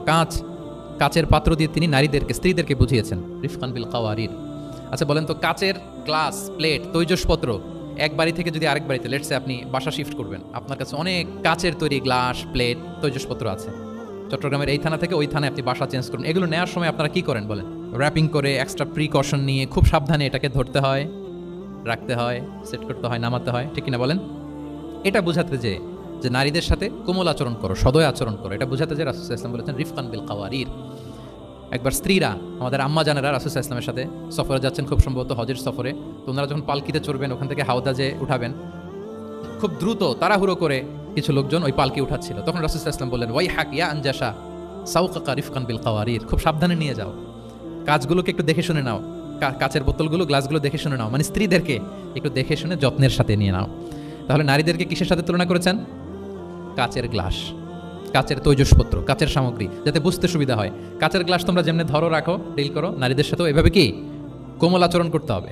আচ্ছা, আমি শুরুতেই বলেছিলাম যে রাসূল সাল্লাল্লাহু আলাইহি ওয়াসাল্লামের সাহাবীদেরকে কিছু শেখানো পদ্ধতিটা মেইনলি কি ছিল? কি বেসড? কারো মনে আছে? কিউ&এ বেসড, রাইট? এই তো মাশাআল্লাহ, কিউ&এ মানে প্রশ্নোত্তরমূলক। সাহাবারা প্রশ্ন করতে রাসূল সাল্লাল্লাহু আলাইহি ওয়াসাল্লাম উত্তর দিতেন। কারণ কোরআনেও আমাদেরকে উৎসাহিত করা হয়েছে, ফাসআলু আহলা যিকরি ইন কুনতুম লা তা'লামুন, যদি না জানো তাহলে আহলু যিকির বা আহলুল ইলমকে জিজ্ঞেস করে জেনে নাও। এবং রাসূল সাল্লাল্লাহু আলাইহি ওয়াসাল্লাম বলেছেন, ফা ইন্নামা শিফাউল আইয়ি আস-সুআলু, অজ্ঞতার চিকিৎসা হচ্ছে প্রশ্ন করা। আপনি জানেন না তো আপনার কাজকে কি করবেন? প্রশ্ন করবেন। আপনার টিচারকে প্রশ্ন করবেন, আপনার শায়েখকে কোশ্চেন করবেন, রিসার্চারকে আপনি বারবার কোশ্চেন করতে হবে। প্রশ্ন মানে তাকে জর্জরিত করতে, যত কোশ্চেন করবেন তত আপনি শিখতে পারবেন, যত কোশ্চেন করবেন তত আপনি শিখতে পারবেন। রাসূল সাল্লাল্লাহু আলাইহি ওয়াসাল্লাম এই পদ্ধতিটা সবচেয়ে বেশি অবলম্বন করতেন। কিছু নমুনা তো আমরা ইতিমধ্যে দেখেছি। আমরা আরও ভিতরে ঢুকি। রাসূল সাল্লাল্লাহু আলাইহি ওয়াসাল্লাম মাঝে মাঝে সাহাবীদেরকে প্রশ্ন করতেন, drawing attention of the listener by throwing question, প্রশ্ন ছুড়ে দেওয়ার মাধ্যমে ওনাদের মনোযোগ আছে না নাই এটা দেখতেন। এই যে মাঝে মাঝে আমি আপনাদেরকে জিজ্ঞেস করলে দেখা যায় যে আমি বুঝতে পারি যে আপনারা আমার সাথে আছেন না নাই, আপনাদের মনোযোগ আছে তো? আচ্ছা, ঠিক আছে, প্রশ্ন করবো একটু পরে, পুরো আলোচনা শেষে দিয়ে একটা প্রশ্ন করবো, দেখি কে কতটুকু মনে রাখতে পারলেন। তো রাসূল সাল্লাল্লাহু আলাইহি ওয়াসাল্লাম একবার প্রশ্ন করলেন সাহাবাদেরকে, তাদের অ্যাটেনশন যাতে গ্রো করে। তিনি বললেন যে ইন্না মিনা শাজারি শাজারাতান লা ইয়াসকুতু ওয়ারাকুহা মাসালুহা ইন্নাহা মাসালুল মুসলিম হাদিসুনি মা হিয়া। তিনি সাহাবাদেরকে বললেন, সাহাবারা, এক ধরনের গাছ আছে যে গাছের পাতা কখনো ঝরে না। কি কখনো ঝরে না? আচ্ছা, এর দৃষ্টান্ত হচ্ছে মুসলিমের দৃষ্টান্তের মতো। হাদিসুনি মা হিয়া, বলো তো এটা কোন গাছ? যখন বলছে কোন গাছ, সাহাবারা চলে গেছে অনেক দূরে, সহজ হলে তার জিজ্ঞেস করবে না, নিশ্চয়ই আনকমন কোনো গাছ। এবার ভাবতেছে, দেখি তো খাইবারে গেছিলাম, খাইবারের আশেপাশে কি গাছ আছে। ওই যে তাবুকে ঘুরে আসলাম, তাবুকের পথিমধ্যে ক্যাকটাস, গুলমলতা, আরবের কি কি গাছ, ঘুরতে ঘুরতে সবাই দেখে না ওগুলোর তো পাতা ঝরে।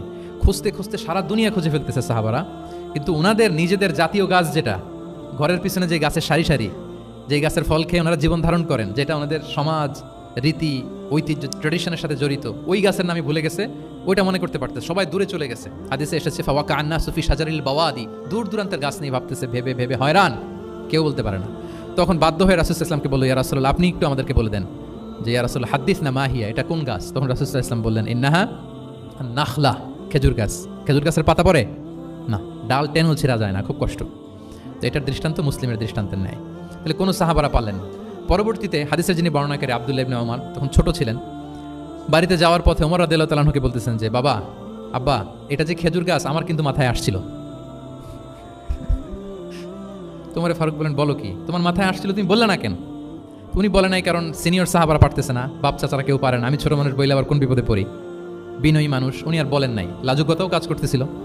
তোমারে ফারুক বলেন, যদি আজকে তুমি এটার উত্তর নবীর সামনে দিতে পারতা, আমার বুকটা এত বড় হয়ে যেত নবীর সামনে। লাল কপাল বিশিষ্ট উট পেলে আরবরা যত খুশি হয়, আজকে আমি তার চেয়ে বেশি খুশি হয়ে যেতাম। তাহলে ওমরে ফারুক রাদিয়াল্লাহু তাআলা আনহু ওনার ছেলে আব্দুল্লাহ ইবনে ওমর, উনি এটার উত্তর ধরতে পারছেন, কিন্তু উনি বলেন নাই। তাহলে দেখেন রাসূল সাল্লাল্লাহু আলাইহি ওয়াসাল্লাম এরকম কোশ্চেন করতেন, কোশ্চেন করে তারপরে উত্তরটা বলতেন, এতে আর মানুষ ভুলে না। বাংলা একটা কথা আছে যে, শিখেছ কোথায়, ঠেকেছি যেথায়। জিজ্ঞেস করছে, পারি না, মনে আসে না, হঠাৎ করে যখন উত্তরটা বলে, এইটা যেরকম মনে থাকে আজীবন, অন্য কিছু থাকবে না। একটু যদি ঠেকে ঠেকে পারতেছি না, বুঝতেছি না, এরপর যখন বুঝাই দেওয়া হয় ভালো করে শিখে নেই, এইটা আজীবন মনে থাকে ব্রেনে। এই পদ্ধতিটা রাসূল সাল্লাল্লাহু আলাইহি ওয়াসাল্লাম অবলম্বন করতেন। প্রশ্ন করে অপারগ করে দিতেন, কেউ পারে না, এরপর রাসূল সাল্লাল্লাহু আলাইহি ওয়াসাল্লাম বুঝিয়ে বলতেন, সবার একেবারে ব্রেনের মধ্যে, মস্তিষ্কে এটা গেঁথে যেত।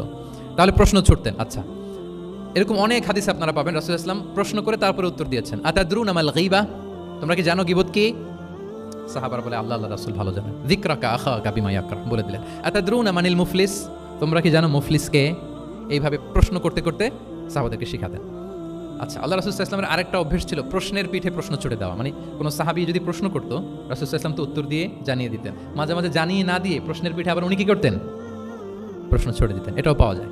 আচ্ছা, এক সাহাবী এসে বলে, ইয়া রাসূলুল্লাহ মাতা সাআ, হে নবী কিয়ামত কখন হবে? রাসূল সাল্লাল্লাহু আলাইহি ওয়াসাল্লাম কখন হবে উত্তর না দিয়ে প্রশ্ন করলেন, ওয়া মাযা আ'দাততা লাহা, কিয়ামতের তোমার কি প্রিপারেশন আগে ওইটা বলো। কিয়ামত কবে হবে জানার জন্য এত ব্যতিব্যস্ত, আগে বলো হোয়াটস ইউর প্রিপারেশন ফর কিয়ামা, তোমার কি প্রস্তুতি। তাহলে আরেকটা প্রশ্ন। প্রশ্নের বিপরীতে উনি উত্তর না দিয়ে উনি আবার কি করলেন? সবাই বলুন তো, উনি আবার কি করলেন? উনি নিজে আবার প্রশ্ন করলেন। তুমি জিজ্ঞেস করলে কিয়ামত কবে, তুমি বলো কিয়ামতের প্রিপারেশন কি নিচ্ছ বলো। তো সে বলে যে লা শাই ইয়া রাসূলুল্লাহ, আমার কোনো প্রিপারেশন নাই, ইল্লা আন্নী উহিব্বুল্লাহ ওয়া রাসূলা, শুধু একটা জিনিসই আছে যে আমি আল্লাহ এবং আল্লাহর রাসূলকে ভালোবাসি। রাসূল সাল্লাল্লাহু আলাইহি ওয়াসাল্লাম বললেন, আনতা মা আমান আহবাবতা, তুমি যাদেরকে ভালোবাসো তাদের সাথেই জান্নাতে থাকবে। আল্লাহ রাসূলকে ভালোবাসো, তাদের সাথে তুমি কই থাকবে? জান্নাতে থাকবে। তাহলে প্রশ্নের পিঠে প্রশ্ন ছুড়ে দেওয়া। এরপর একই প্রশ্নের জবাবে ভিন্ন ভিন্ন জনকে ভিন্ন ভিন্ন উত্তর দিয়েছেন রাসূল সাল্লাল্লাহু আলাইহি ওয়াসাল্লাম। এটাকে এডুকেশনের ভাষায় বলে পার্সোনালাইজেশন। কি বলে? মানে যার যেটা লাগবে। শিক্ষক ভালো বুঝে, কয়েকটা ক্লাস নিলে উনি বুঝে ফেলে যে কার রিসিভিং ক্যাপাসিটি কতদূর, কার কোনটাতে ঘাটতি, কার কোনটাতে সমস্যা। একজন আদর্শ শিক্ষক, একজন চৌকস শিক্ষক, তিনি খুব সহজে এটা ধরে ফেলেন। তো রাসূল সাল্লাল্লাহু আলাইহি ওয়াসাল্লাম হি was a very good observer. তিনি বুঝে ফেলতেন যে কার কোনটায় ঘাটতি। ফলে একই প্রশ্নের উত্তর উনি এক একজনকে এক একভাবে দিতেন। কেন? Based on the need of the addressee, যার যেটা দরকার ওইটার উপর গুরুত্ব আরোপ করে, যার যেটাতে ঘাটতি আছে সেটাতে গুরুত্ব আরোপ করে তিনি একজনকে কি করতেন? এক এক রকম উত্তর। অনেক সাহাবারা এরকম প্রশ্ন করেছেন যে আইয়ুল আমালি আফদাল ইয়া রাসূলুল্লাহ, সবচেয়ে শ্রেষ্ঠ আমল কোনটা?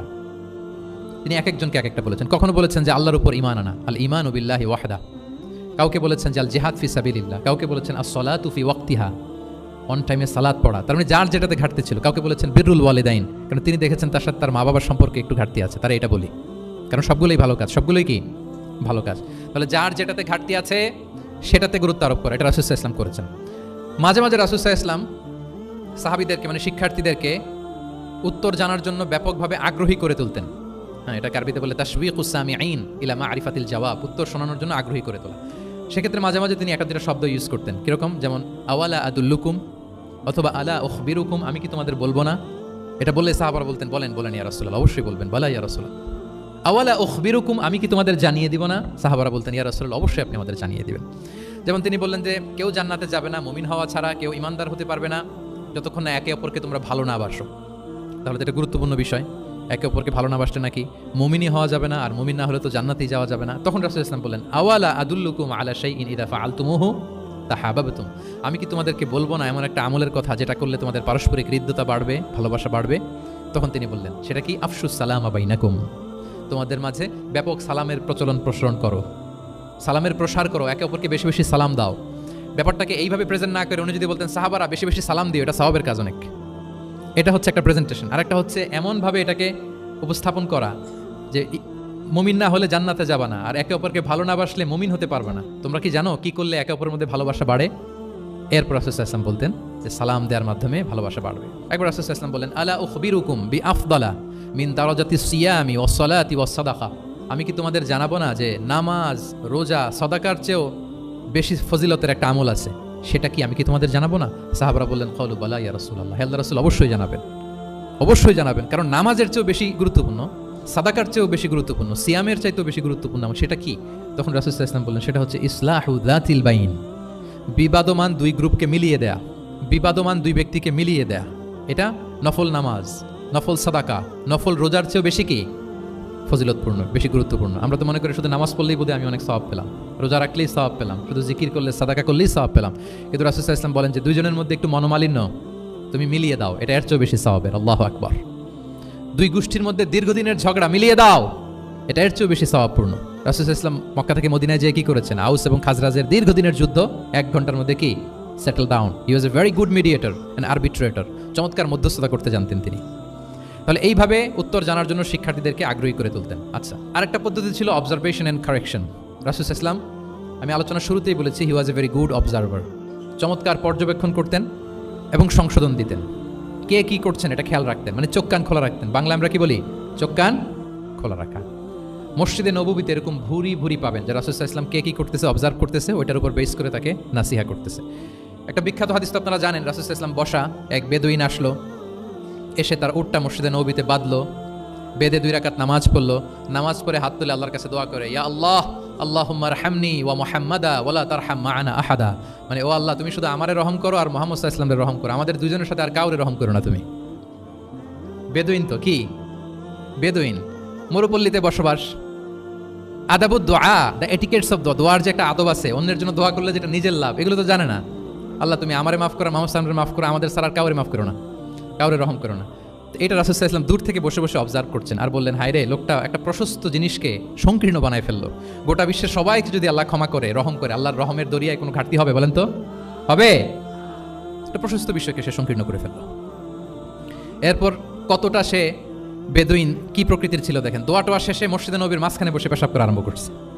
বিখ্যাত হাদিস জানেন, সবাই মারতে গেল, রাসূল ইসলাম থামালেন, বললেন পানি ঢেলে দাও, আর তাকে ডেকে বললেন, দেখো তুমি যে এখানে এই কাজটা করলা, প্রস্রাব করলা, এটা আমাদের এই মদিনার কমিউনিটির ইবাদতগাহ। এখানে এই কমিউনিটির লোকেরা নামাজ পড়ে, আল্লাহর জিকির করে, আল্লাহর কিতাব তেলাওয়াত করে, এটা কি ঠিক হলো তোমার? সে তো লজ্জায় অনুতপ্ত হয়ে কাচুমাচু। তাহলে এই যে অবজারভেশন করতেন এবং কারেকশন করতেন। আবার একদিন মসজিদে নববীতে বসা এক সাহাবী এসে নামাজ পড়লেন। নামাজ রাসূল ইসলাম দূর থেকে দেখতেছেন লোকটা কি করে।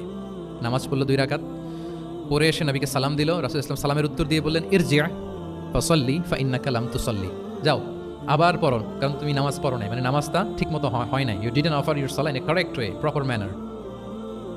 ওই সাহাবী যে আবার 2 রাকাত পরে আসলেন, রাসূল ইসলাম একই কথা বললেন, ইরজি' সাল্লি ফাইন্নাকা লাম তুসাল্লি, হয়নি নামাজ, আবার পড়ো।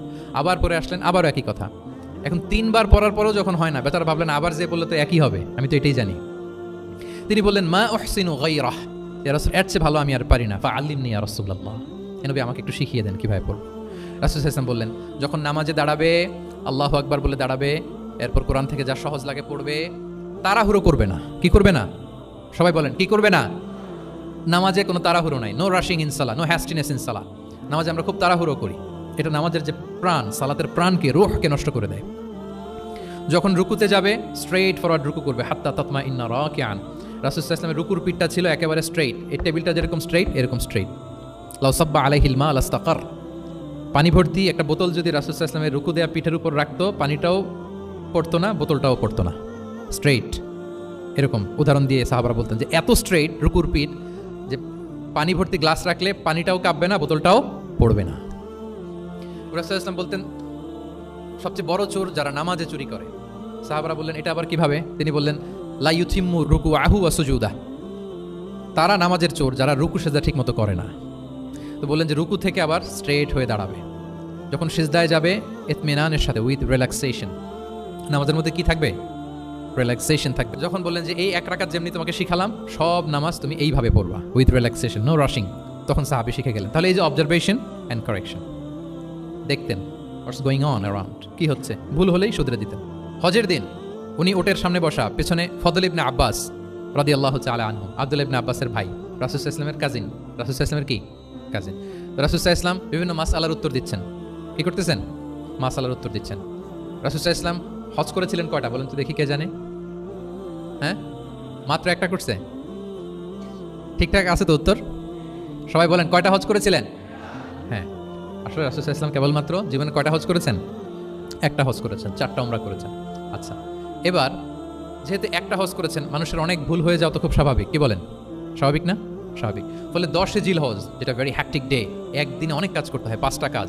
জামরায় স্টোনিং করতে হয়, পাথর মারো, স্লটার করো, প্রাণী জবাই করো, মাথার চুল ফেলে দাও, আবার চলে যায় মক্কায়, ফরজ তাওয়াফ করো, সাই করো, ফিরে আসো। এই যে 5টার সিকোয়েন্স অনেকে রাখতে পারে না, ভুল করে ফেলে। এখন 1400 বছর পরে, মুআল্লিমরা এত তালিমের পরেও আমরা ভুল করে ফেলি। তাহলে ওই সময় কি হয়েছিল বলেন? এটা ছিল প্রথম হজ। তো রাসূল সাল্লাল্লাহু আলাইহি ওয়াসাল্লাম জানেন আজকে তো অনেক ভুল করবে, তিনি আকাবা, মিনার পাশে আকাবার এখানে হেল্পলাইন সার্ভিস চালু করছে, মানে নিজে দাঁড়ায় আছেন, দেখি কার কি ভুল হয়, জিজ্ঞেস করলে মাসালা বলে দেব। সুবহানাল্লাহ। তো এসে একজন বলে যে, ইয়া রাসূলুল্লাহ, আমি তো ওই আগে কুরবানি পরে চুল কাটা, আমি আগে চুল কাটা ফেলছি। রাসূল সাল্লাল্লাহু আলাইহি ওয়াসাল্লাম বলে, ইফআল ওয়ালা হারাজ, ওকে কোনো সমস্যা নেই, যাও।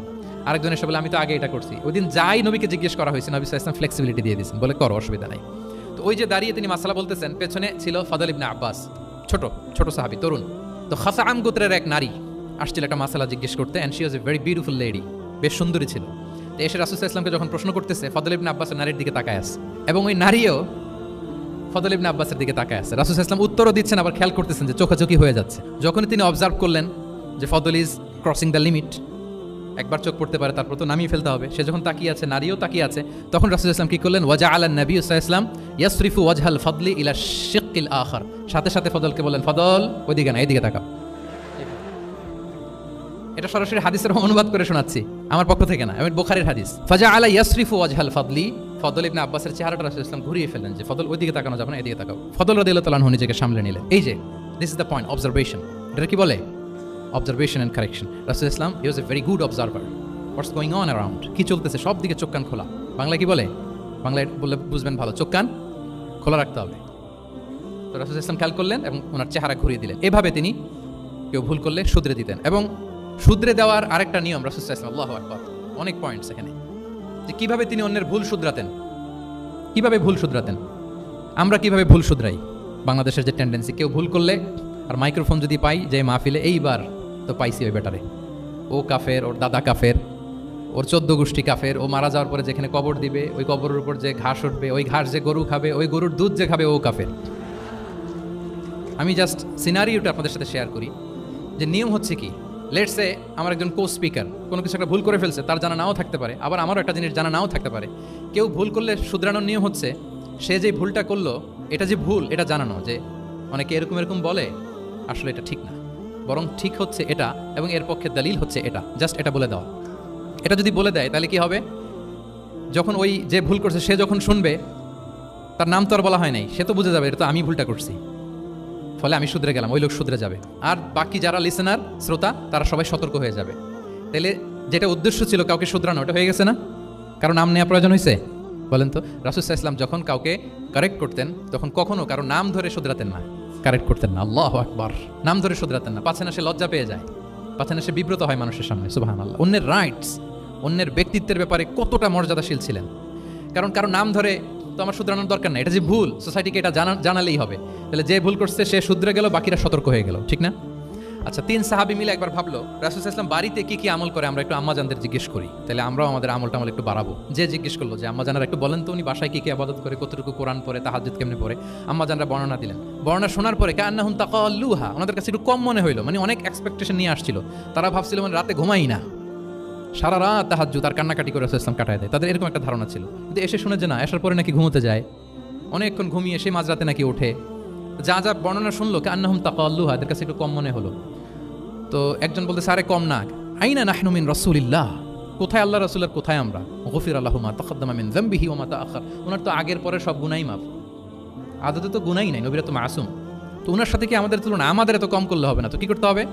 একজন বলে যে আজকে থেকে আমি আর ঘুমাবোই না, সারা রাত তাহাজ্জুদ পড়ব। আরেকজন বলে আমি আর না খেয়ে মানে রোজা ছাড়া থাকবো না, আমি সাওমে ভিসাল করবো, সারা বছর রোজা রাখবো, যা করে আল্লাহ, রোজা থামাবো না, আমি রেগুলার রোজা রেখেই যাব। আচ্ছা, আরেকজন বলে আমি আর আমার স্ত্রীদের কাছেই যাব না, আমি সন্ন্যাসী জীবন নিয়ে নিলাম, আমি সন্ন্যাসী থাকবো, স্ত্রীদের সাথে মেলামেশাতে এই আমি যাব না, আমি এটা থেকে বিরত থাকবো। এই কথা যখন রাসূল সাল্লাল্লাহু আলাইহি ওয়াসাল্লামের কানে গেল, রাসূল সাল্লাল্লাহু আলাইহি ওয়াসাল্লাম রেগে গেলেন।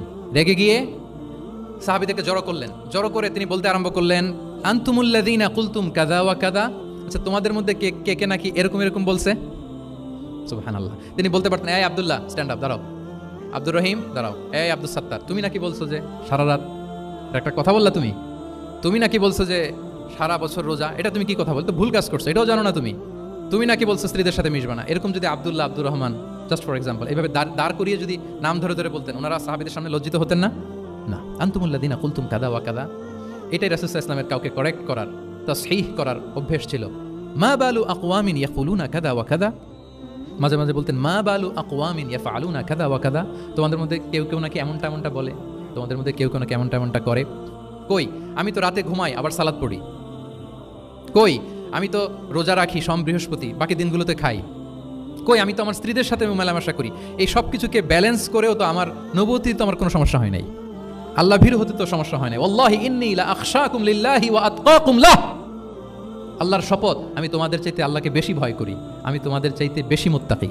তারপরেও এরকম ব্যালেন্সড লাইফ লিড করাতে আমার তো কোনো সমস্যা হয় নাই, তোমাদের কেন সমস্যা হলো, তোমরা এটা কোথায় পেলে? ফামান রাগিবা আন সুন্নাতি ফালাইসা মিন্নি। জেনে রাখো আমি যে স্ট্যান্ডার্ড ঠিক করে দিয়েছি এটাই সর্বশ্রেষ্ঠ ইবাদত। এর বাইরে যে কেউ যদি কিছু করে আমার সুন্নতের বাইরে, সে আমার দলভুক্ত হতে পারবে। সুবহান। এরকম যখন ধমক দিয়ে শাসিয়ে দিলেন, যেই তিনজন সাহাবী এই কথা বলছিল ওনারা তো শুধরে গেলেন। ওনারা তো টের পাচ্ছেন যে এগুলো আমাদের কি বলতেছে, ওনারা টের পাচ্ছেন না, শুধরে গেলেন। আর বাকিরা সতর্ক হয়ে গেলেন। আল্লাহু আকবার। সো এটা হচ্ছে কারেক্ট করার নিয়ম। এখন আমরা কি করি, কেউ একটা ভুল করলে তখন তাকে ধরি, তার 14 পুরুষ নিয়ে কথা বলি, তার ব্যাপারে যদি আমার কোনো তিক্ত অভিজ্ঞতা থাকে, ঝাল মেটানোর একটা সুযোগ পাইলাম, আমি ঝাল মেটাই, তাকে ছোট করি, হেয় করি। হেন কোনো কথা নাই যে আমি বলি না। একটাও কি রাসূল সাল্লাল্লাহু আলাইহি ওয়াসাল্লামের সুন্নাহর মধ্যে পড়ে? বলেন তো না। তাহলে মন গড়া পদ্ধতিতে আমরা কাউকে সংশোধন করতে চাচ্ছি না। আর এইভাবে করলে সংশোধন হবেও না। সে মানবিক কারণেই তার ইগোইস্টিক প্রবলেম চলে আসবে যে সে আমাকে ছোট করলো, আমার নাম ধরে সে এত মানুষের সামনে অপমান করলো, সে হয়তো শুধরানোর যে রাস্তাটা ছিল ওইটাও বন্ধ হয়ে গেল। ঠিক কিনা বলেন? তাহলে রাসূল সাল্লাল্লাহু আলাইহি ওয়াসাল্লাম এভাবে শুধরাতেন। আর তামিম ফি তাসওয়িবিল আখতা, কারো ভুল শুধরাতে গেলে ইন জেনারেলি শুধরাতেন। যাদের শুধরানোর তারা শুধরে যেত, বাকিরা সতর্ক হয়ে যেত। আচ্ছা, আরেকটা পদ্ধতি ছিল ক্লিয়ার মিসকনসেপশন। কারো মিসকনসেপশন থাকলে রাসূল সাল্লাল্লাহু আলাইহি ওয়াসাল্লাম এটা ক্লিয়ার করে দিতেন। এক সাহাবী মনে করতেন ভালো জামা পরলে বুঝি অহংকার হয়। তিনি খুব সুন্দর ছিলেন দেখতে, খুব ভালো পোশাক পরিচ্ছদ পরতে পছন্দ করতেন। তিনি একবার বললেন, ইয়া রাসূলুল্লাহ, ভালো পোশাক পরলে কি অহংকার হয়? রাসূল সাল্লাল্লাহু আলাইহি ওয়াসাল্লাম বললেন, না। ইয়া রাসূলুল্লাহ, আমি ভালো জুতা পরতে পছন্দ করি, এটা কি অহংকার হয়? না, এটা অহংকার হয় না। আমি মানুষকে খুব খাওয়াতে পছন্দ করি এবং আমি চাই আমার চেয়ে যেন কেউ এটা এই কাজে আগাতে না পারে, আমি খাওয়াবো, এটা কি অহংকার? রাসূল সাল্লাল্লাহু আলাইহি ওয়াসাল্লাম বললেন, না, এটা অহংকার না। অহংকার হচ্ছে আল কিবরু বাতারুল হাক্কি ওয়া গামতুন নাস। অহংকার হচ্ছে সত্যকে প্রত্যাখ্যান করা আর মানুষকে তুচ্ছ-তাচ্ছিল্য করা। সুবহানাল্লাহ। তাহলে এই যে মিসকনসেপশন, সে ভাবছে ভালো পোশাক পরলে এটা অহংকার হয়ে যায়, ভালো জামা পরলে অহংকার হয়ে যায়। এগুলো তো অহংকার হয় না, বরং অহংকার হয় সত্যকে প্রত্যাখ্যান করলে আর মানুষকে তুচ্ছ-তাচ্ছিল্য করলে। তাহলে এই যে মিসকনসেপশন ইন দ্য সোসাইটি, এটাকে তিনি ক্লিয়ার করে দিতেন। আচ্ছা, রাসূল সাল্লাল্লাহু আলাইহি ওয়াসাল্লাম প্র্যাকটিক্যালি শেখানোর চেষ্টা করতেন। কি করতেন? প্র্যাকটিক্যালি, যেটাকে প্রায়োগিক শিক্ষা, ব্যবহারিক শিক্ষা। অজু করে দেখাতেন, এইভাবে অজু করতে হয়। সালাত পড়ে দেখাতেন, সল্লু কামা রাআইতুমুনি উসাল্লি। সালাত তো হচ্ছে আল আমাল আল মুতাওয়ারাস, এই উম্মার অবিচ্ছিন্ন কর্মধারা। সালাত জিবরিল আলাইহিস সালামকে শিখিয়েছেন আল্লাহ, রাসূল সাল্লাল্লাহু আলাইহি ওয়াসাল্লামকে শিখিয়েছেন জিবরিল আলাইহিস সালাম, রাসূল সাল্লাল্লাহু আলাইহি ওয়াসাল্লাম শিখিয়েছেন সাহাবীদের। এইভাবে অবিচ্ছিন্ন কর্মধারা, আরবিতে বলে আল আমাল আল মুতাওয়ারাস। এবং রাসূল সাল্লাল্লাহু আলাইহি ওয়াসাল্লাম বলতেন, সল্লু কামা রাআইতুমুনি উসাল্লি, আমাকে যেমনি সালাত পড়তে দেখো এইভাবে পড়ো। হজের ক্ষেত্রে বলেছেন, খুদু আন্নি মানাসিকাকুম, হজের বিধানকে দেখে নাও। একবারই তো হজ করেছেন, হাতে কলমে প্র্যাকটিক্যাল গাইডলাইন দিয়ে শিখিয়েছেন। এবং সাহাবারা ভুল করে কিনা মাঝে মাঝে শুনতেন, যেটাকে আরবিতে বলে কিরাআতু তিলমিযা আলা শাইখ। আব্দুল্লাহ ইবনে মাসউদ রাদিয়াল্লাহু তাআলা আনহুকে রাসূল সাল্লাল্লাহু আলাইহি ওয়াসাল্লাম একবার বললেন, আব্দুল্লাহ একটু তেলাওয়াত করো তো। তিনি বললেন, আকরাউ আলাইকা ওয়া আলাইকা উনজিল, হে নবী, আমি আপনার সামনে দাঁড়ায় তেলাওয়াত করব, আপনার উপর কোরআন নাজিল হয়। রাসূল সাল্লাল্লাহু আলাইহি ওয়াসাল্লাম বললেন যে ইন্নী উহিব্বু আন আসমাআহু মিন গায়রি, হে আব্দুল্লাহ ইবনে মাসউদ, আমি কোরআন তেলাওয়াত তোমাদেরকে শোনাতে যেমনি পছন্দ করি, তোমরা কেউ পড়বা আর আমি শুনবো, এটাও খুব পছন্দ করি। কারণ উনি প্ল্যান করে রাখছেন আব্দুল্লাহ ইবনে মাসউদ কি হবেন, তিনি কিছুদিন পরে উম্মার শিক্ষক হবেন। ওইখানে আবার ভুলটুল করে ফেলেন কিনা উনি জাজ করতেছেন। তখন আব্দুল্লাহ ইবনে মাসউদ রাদিয়াল্লাহু তাআলা আনহু সূরা নিসা তেলাওয়াত করে শোনালেন। তাহলে রাসূল সাল্লাল্লাহু আলাইহি ওয়াসাল্লামের একটা পন্থা ছিল, তিনি শুনতেন আবার শোনাতেন। কি করতেন? শুনতেন। প্রতি রমাদানে যতটুকু কোরআন নাজিল হয়েছে তিনি জিবরিল আলাইহিস সালামকে শোনাতেন, আবার জিবরিল আলাইহিস সালাম পুরো কোরআন রাসূল সাল্লাল্লাহু আলাইহি ওয়াসাল্লামকে শোনাতেন। এটা ছিল একটা টেকনিক।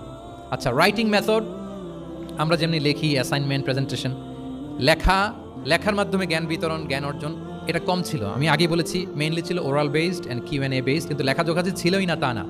লেখা জানতো, হাতে গোনা অল্প কিছু সাহাবী মক্কায় লিখতে জানতেন, পড়তে জানতেন। মদিনাতেও ইহুদিরা জানতো, কিন্তু অন্যান্যরা, আরবরা, তাদের মধ্যে লেখার যে কালচার এটা ওইভাবে গড়ে ওঠেনি, জানতেন অল্প সংখ্যক লোক। যেমন ওহী লেখক সাহাবী ছিলেন ইবনে কাসিরের বর্ণনা মতে 23 জন। কয়জন? ওনারা খেজুর গাছের ছালে, পাথরে, চামড়ায়, প্রাণীর চ্যাপ্টা হাড়ের মধ্যে কোরআন লিখে রাখতেন।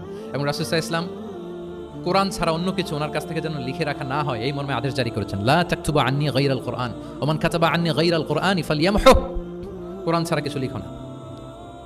তাহলে কোনটা আমার কথা আর কোনটা আল্লাহর কথা মিক্স আপ হয়ে যাবে। কিন্তু কোরআন যখন অধিকাংশ রেকর্ডেড হয়ে গেল, তখন তিনি হাদিস সংরক্ষণের জন্য, লেখার জন্য পারমিশন দিয়ে দিলেন। যেমন মক্কা বিজয়ের ভাষণের পরে ইয়ামান থেকে আসা এক লোক আবু শাহ বলতেছে, ইয়া রাসূলুল্লাহ, আপনার ভাষণটা আমার একটু লিখে দিলে ভালো হয়। কি দিলে? লিখে দিলে। রাসূল সাল্লাল্লাহু আলাইহি ওয়াসাল্লাম সাহাবাদেরকে বললেন, উক্তুবু লি আবি শাহ, ঠিক আছে, এই ইয়ামানি ভিজিটর, তাকে আমার ভাষণটা তোমরা লিখে দাও। তাহলে এই লেখার পদ্ধতিটা খুব কম ছিল। রাসূল সাল্লাল্লাহু আলাইহি ওয়াসাল্লাম নিজে লিখতেন না, কাতিবে ওয়াহিদের দিয়ে লেখাতেন, কোরআন লেখাতেন। সপ্তম হিজরিতে যখন সুপার পাওয়ারদেরকে চিঠি লিখিয়েছিলেন, কাতিবে ওয়াহিদেরকে দিয়ে চিঠি লিখিয়েছেন, এটা রাসূল সাল্লাল্লাহু আলাইহি ওয়াসাল্লাম করতেন। আচ্ছা, সফট স্কিল ডেভেলপমেন্টের ব্যাপারে রাসূল সাল্লাল্লাহু আলাইহি ওয়াসাল্লাম উদ্বুদ্ধ করেছেন। লার্নিং ফরেন ল্যাঙ্গুয়েজ, যেটা কমিউনিকেশন স্কিল, ভাষা জানা, এটা খুব জরুরি। আরবি, ইংরেজি, বাংলা, 3টা ভাষা জানেন কে কে? দেখি ছাত্রদের মধ্যে প্যারালাল, লাইক নেটিভ আর নেয়ার নেটিভ, 5-7 জন আছে না, ল্যাঙ্গুয়েজ আরো ভালো জানতে হবে, আরবিতে একেবারে ফ্লুয়েন্ট হইতে হবে, ইংরেজিতে ফ্লুয়েন্ট হইতে হবে। এই দুইটা ল্যাঙ্গুয়েজ যদি আপনার হাতে থাকে, you can win the world for sure, I am telling you. গোটা বিশ্ব আপনি জয় করে ফেলতে পারবেন। তাহলে আইআইইউসি তো এটার একটা সেন্টার, খুব চমৎকার সুযোগ এখানে আছে আরবিতে মাস্টার হওয়া, ইংরেজিতে মাস্টার হওয়া। তাহলে সফট স্কিল ডেভেলপমেন্টের ব্যাপারে রাসূল ইসলাম উৎসাহিত করেছেন। কিভাবে? ইহুদিরা যখন চিঠি লিখতো, কোন ভাষা লিখতো জানেন? হিব্রু ভাষায়, হিব্রু ল্যাঙ্গুয়েজে। এখন এইটা বোঝার জন্য রাসূল ইসলাম এক ইহুদিকে হায়ার করতে হতো, যে তুমি একটু পরে বলো তো ওরা কি লিখলো, আচ্ছা এটা লিখছে। এর বিপরীতে রাসূল যখন আবার চিঠি লিখবেন, তখন এক ইহুদিকে ডাকতে হতো যে আমি বলতেছি আরবিতে, তুমি এটা হিব্রুতে ট্রান্সলেট করে পাঠাও। তো যেহেতু ইহুদিরা বিশ্বাসঘাতকতার অনেকগুলো ইনসিডেন্ট আছে, ট্রেচারি, বিট্রেয়াল ইনসিডেন্ট অনেকগুলো আছে, রাসূল ইসলাম বললেন আমি ইহুদিদেরকে বিশ্বাস করতে পারি না, কারণ একজনটা নিয়ে আসলাম, চিঠি একটা লিখছে, একটা সে অর্থ শোনাইলো আরেকটা, আমি বললাম লিখতে একটা, সে বিশ্বাসঘাতকতা করে লিখে দিল আরেকটা, তাহলে ঝামেলা হয়ে যাবে না? রাসূল ইসলাম তিনি যায়েদ ইবনে সাবিত রাদিয়াল্লাহু তাআলা আনহুকে বললেন যে তুমি এই হিব্রু ল্যাঙ্গুয়েজ শিখবা, শিখে আমার পক্ষ থেকে অন বিহাফ অফ মি তুমি জুইশদেরকে চিঠি লিখবা, ওদের চিঠি আসলে তুমি আমারে পড়ে শোনাবা। ইন্নী লা আমানু আলা ইয়াহুদ ফি কিতাবি, আমি ইহুদিদেরকে বিশ্বাস করি না। রাসূল ইসলাম যখন ওনাকে অ্যাসাইন করলেন এবং দোয়া করলেন, রাসূল ইসলামের দোয়ার বরকতে উনি বলেন যে 15 দিন যেতে না যেতে I became master in Hebrew within 15 days, 15 দিন যেতে না যেতে আমি হিব্রু ভাষায় পণ্ডিত হয়ে গেলাম। এরপর থেকে যত চিঠি ইহুদিদের কাছে লেখা প্রয়োজন হতো, আমি যায়েদ ইবনে সাবিত লিখে দিতাম, এবং হিব্রুতে চিঠি আসলে আমি অনুবাদ করে দিতাম। তাহলে দেখেন রাসূল সাল্লাল্লাহু আলাইহি ওয়াসাল্লাম কিন্তু এই কমিউনিকেশন স্কিল ডেভেলপমেন্ট করার জন্য, যেটাকে সফট স্কিল আমরা বলি, ইন্সপায়ার করেছেন না? তাহলে ল্যাঙ্গুয়েজ শিখবেন আপনারা, কি বলেন? শুধু আরবি ইংরেজি না, পারলে জাপানিজও শিখেন, চাইনিজও শিখেন, অনেক কাজে লাগবে। At least Arabic and English, ইনশাআল্লাহ বলেন। সবাই বলেন নাই? মাশাআল্লাহ তাবারাকাল্লাহ। রিজনিং, মারিফাতুল ইল্লাহ, শুধু একটা লিগ্যাল অপিনিয়ন জানিয়ে রাসূল সাল্লাল্লাহু আলাইহি ওয়াসাল্লাম ক্ষান্ত হতেন না। কেন এটা হালাল, কেন হারাম, রিজনিং শিখিয়েছেন তিনি। এটা দীর্ঘ আলোচনা, ফিকহের আলোচনা, ওইদিকে যাব না, জাস্ট বলে রাখলাম পয়েন্টগুলো। ইমোশনাল ইন্টেলিজেন্স তিনি ইউজ করেছেন শিক্ষাদানের ক্ষেত্রে, অর্থাৎ আবেগ অনুভূতিকে নাড়িয়ে দিয়ে ছাত্রকে ইমোশনাল বানিয়ে তারপরে মেসেজ দেয়া। সুবহানাল্লাহি বিহামদিহি। এক যুবক এসে বললেন, ইয়া রাসূলুল্লাহ ইদান লি বিজিনা, হে নবী আপনি আমাকে জিনার অনুমতি দিন, জিনার অনুমতি দিন। ফাআকবালাল কওমু আলাইহি ফাজারুহু মাহমা, সাহাবারা ধমকাতে লাগলাই, বেয়াদব, লজ্জা শরমের মাথা খেয়ে কি বলো এগুলো তুমি নবীর সামনে, জিনার অনুমতি দাও। ওয়ালা তাকরাবুজ জিনা, আল্লাহ বলেন জিনার কাছেও যেও না, ব্যভিচারের কাছেও যেও না, তুমি নবীর সামনে এসে এই পাপের অনুমতি চাও? রাসূল ইসলাম কিছু বললেন না। একটু পরে যুবককে ডেকে বললেন, আতুহিব্বুহু লিবনাতিক, আচ্ছা তুমি যে জিনার অনুমতি চাইলে তোমার কন্যার সাথে কেউ এরকম আচরণ করুক, এটাকে তুমি পছন্দ করবে? সে বলল, লা ইয়া রাসূলুল্লাহ, কেউই পছন্দ করবে না। আচ্ছা আতুহিব্বুহু লি উম্মিক, তোমার মায়ের সাথে কেউ অপকর্ম করবে, এটা তুমি পছন্দ করবে? লা ইয়া রাসূলুল্লাহ, না। আতুহিব্বুহু লি উখতিক, তোমার বোনের সাথে কেউ এই কাজ করবে, তুমি পছন্দ করবে? সে বলে না। ঠিক তখন রাসূল সাল্লাল্লাহু আলাইহি ওয়াসাল্লাম বললেন, তুমি যে এই কাজের অনুমতি চাইলে, যার সাথে তুমি জিনায় লিপ্ত হবে, সে তো কারো না কারো মা, কারো না কারো বোন, কারো না কারো আদরের কন্যা, তাহলে কিভাবে তুমি এটা করতে চাও? যুবক লজ্জিত হয়ে গেল। এত লজ্জিত হলো, রাবি বলতেছে ফালাম ইয়াকুন বা'দা যালিকাল ফাতা ইয়ালতাফিতু ইলা শাই, ওই রাবি বলতেছে এরপরে কোনোদিন এই যুবকরা ডানে বায়ে তাকাতেও দেখি নাই, স্ট্রেইট হাঁটতো। সুবহান।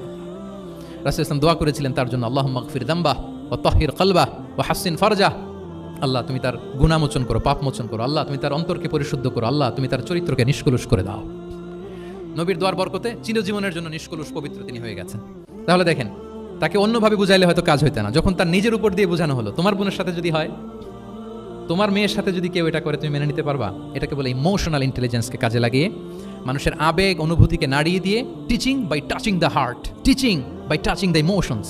ইবনে আবি সালামা তিনি বলেন, একবার রাসূল সাল্লাল্লাহু আলাইহি ওয়াসাল্লামের কোলে বসে, ছোটবেলায় কোলে বসার সৌভাগ্য আমার হয়েছিল, এবং আমাদেরকে খাবার দেওয়া হলো, তো তিনি ছোট মানুষ, একবার এদিক থেকে খায় ওদিক থেকে খায়। রাসূল সাল্লাল্লাহু আলাইহি ওয়াসাল্লাম বললেন, ইয়া গুলাম, হে শিশু, সাম্মিল্লাহ, বিসমিল্লাহ বলো, ওকুল বিয়ামিনিক, বা হাতে না ডান হাতে খাও।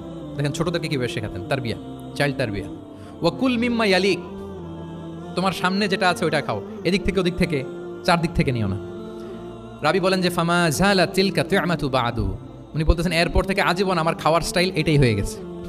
নবীর ওই কথা আমার কানে ঘন্টার মতো বাজে, খাওয়া শুরু করলেই আগে আমি বিসমিল্লাহ বলি, ডান হাত দিয়ে নিই, আর আমার সামনে যেটা আছে ওইটা থেকে খাওয়া শুরু করি। দেখেন চাইল্ড তারবিয়া কিভাবে করতেন। তাহলে এটিকেটস অফ হ্যাভিং ফুড কিভাবে খাবে রাসূল ইসলাম শিখালেন।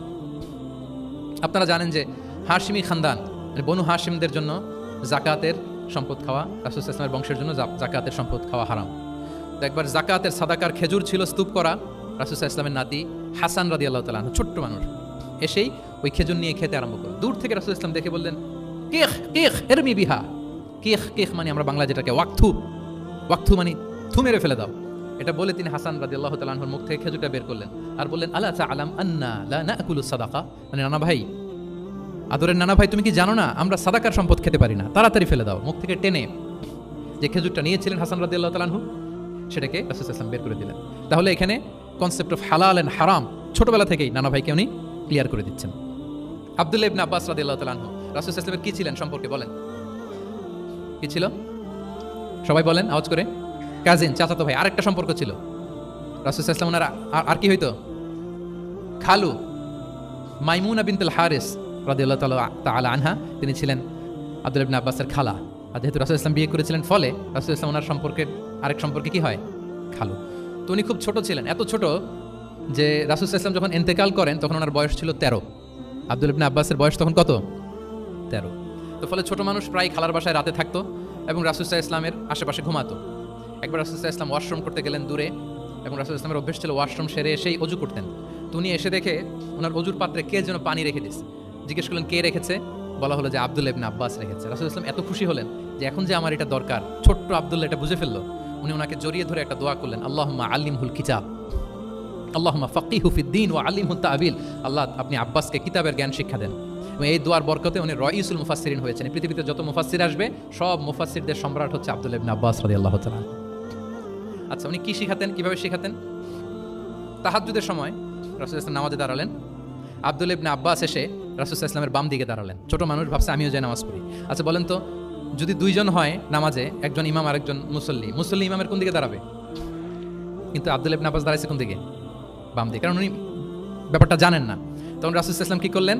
হাত দিয়ে টেনে পিছন দিয়ে এনে ডান দিকে নিয়ে আসলেন। তাহলে রুলিংস অফ সালাতের সুন্নাহ কি, কিভাবে দাঁড়াতে হবে, এটা তিনি শিখালেন ছোট্ট আব্বাসকে, আব্দুল্লাহ ইবনে আব্বাস। এরকম অসংখ্য হাদিস আপনি সিরাতের পরতে পরতে, হাদিসের পরতে পরতে পাবেন, যে বাচ্চাদেরকে, শুধু যে যুবকদেরকে, তরুণদেরকে রাসূল সাল্লাল্লাহু আলাইহি ওয়াসাল্লাম শিখিয়েছেন এমনটা না, বরং শিশুদেরকেও শিখিয়েছেন।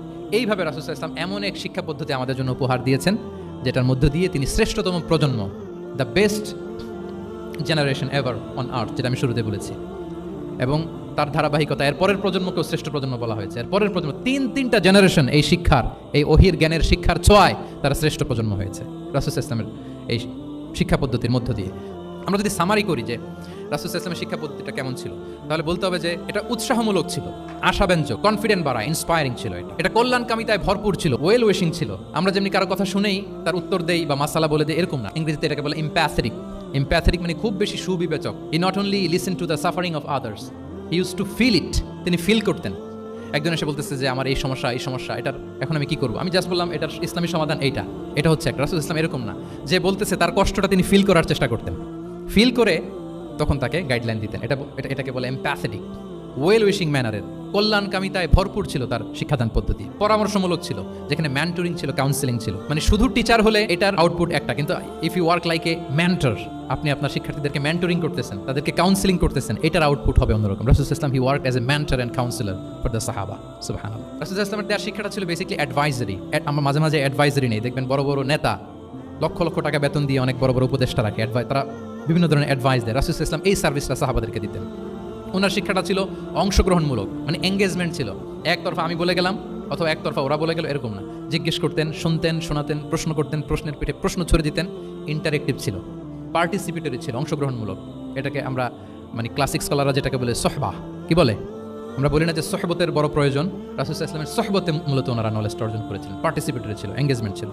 এবং আমরা উল্লেখ করেছি যে Q&A বেস ছিল, প্রশ্নোত্তরমূলক, ওরাল ছিল, যৌক্তিক ছিল, র্যাশনাল, রিজনিং শিখাতেন। কেন এটা হালাল, কেন হারাম, কেন এটা ডুজ এন্ড কেন এটা ডোন্টস, এটা রাসূল সাল্লাল্লাহু আলাইহি ওয়াসাল্লাম বলেছেন। এবং he use to prioritize the youth in training and grooming.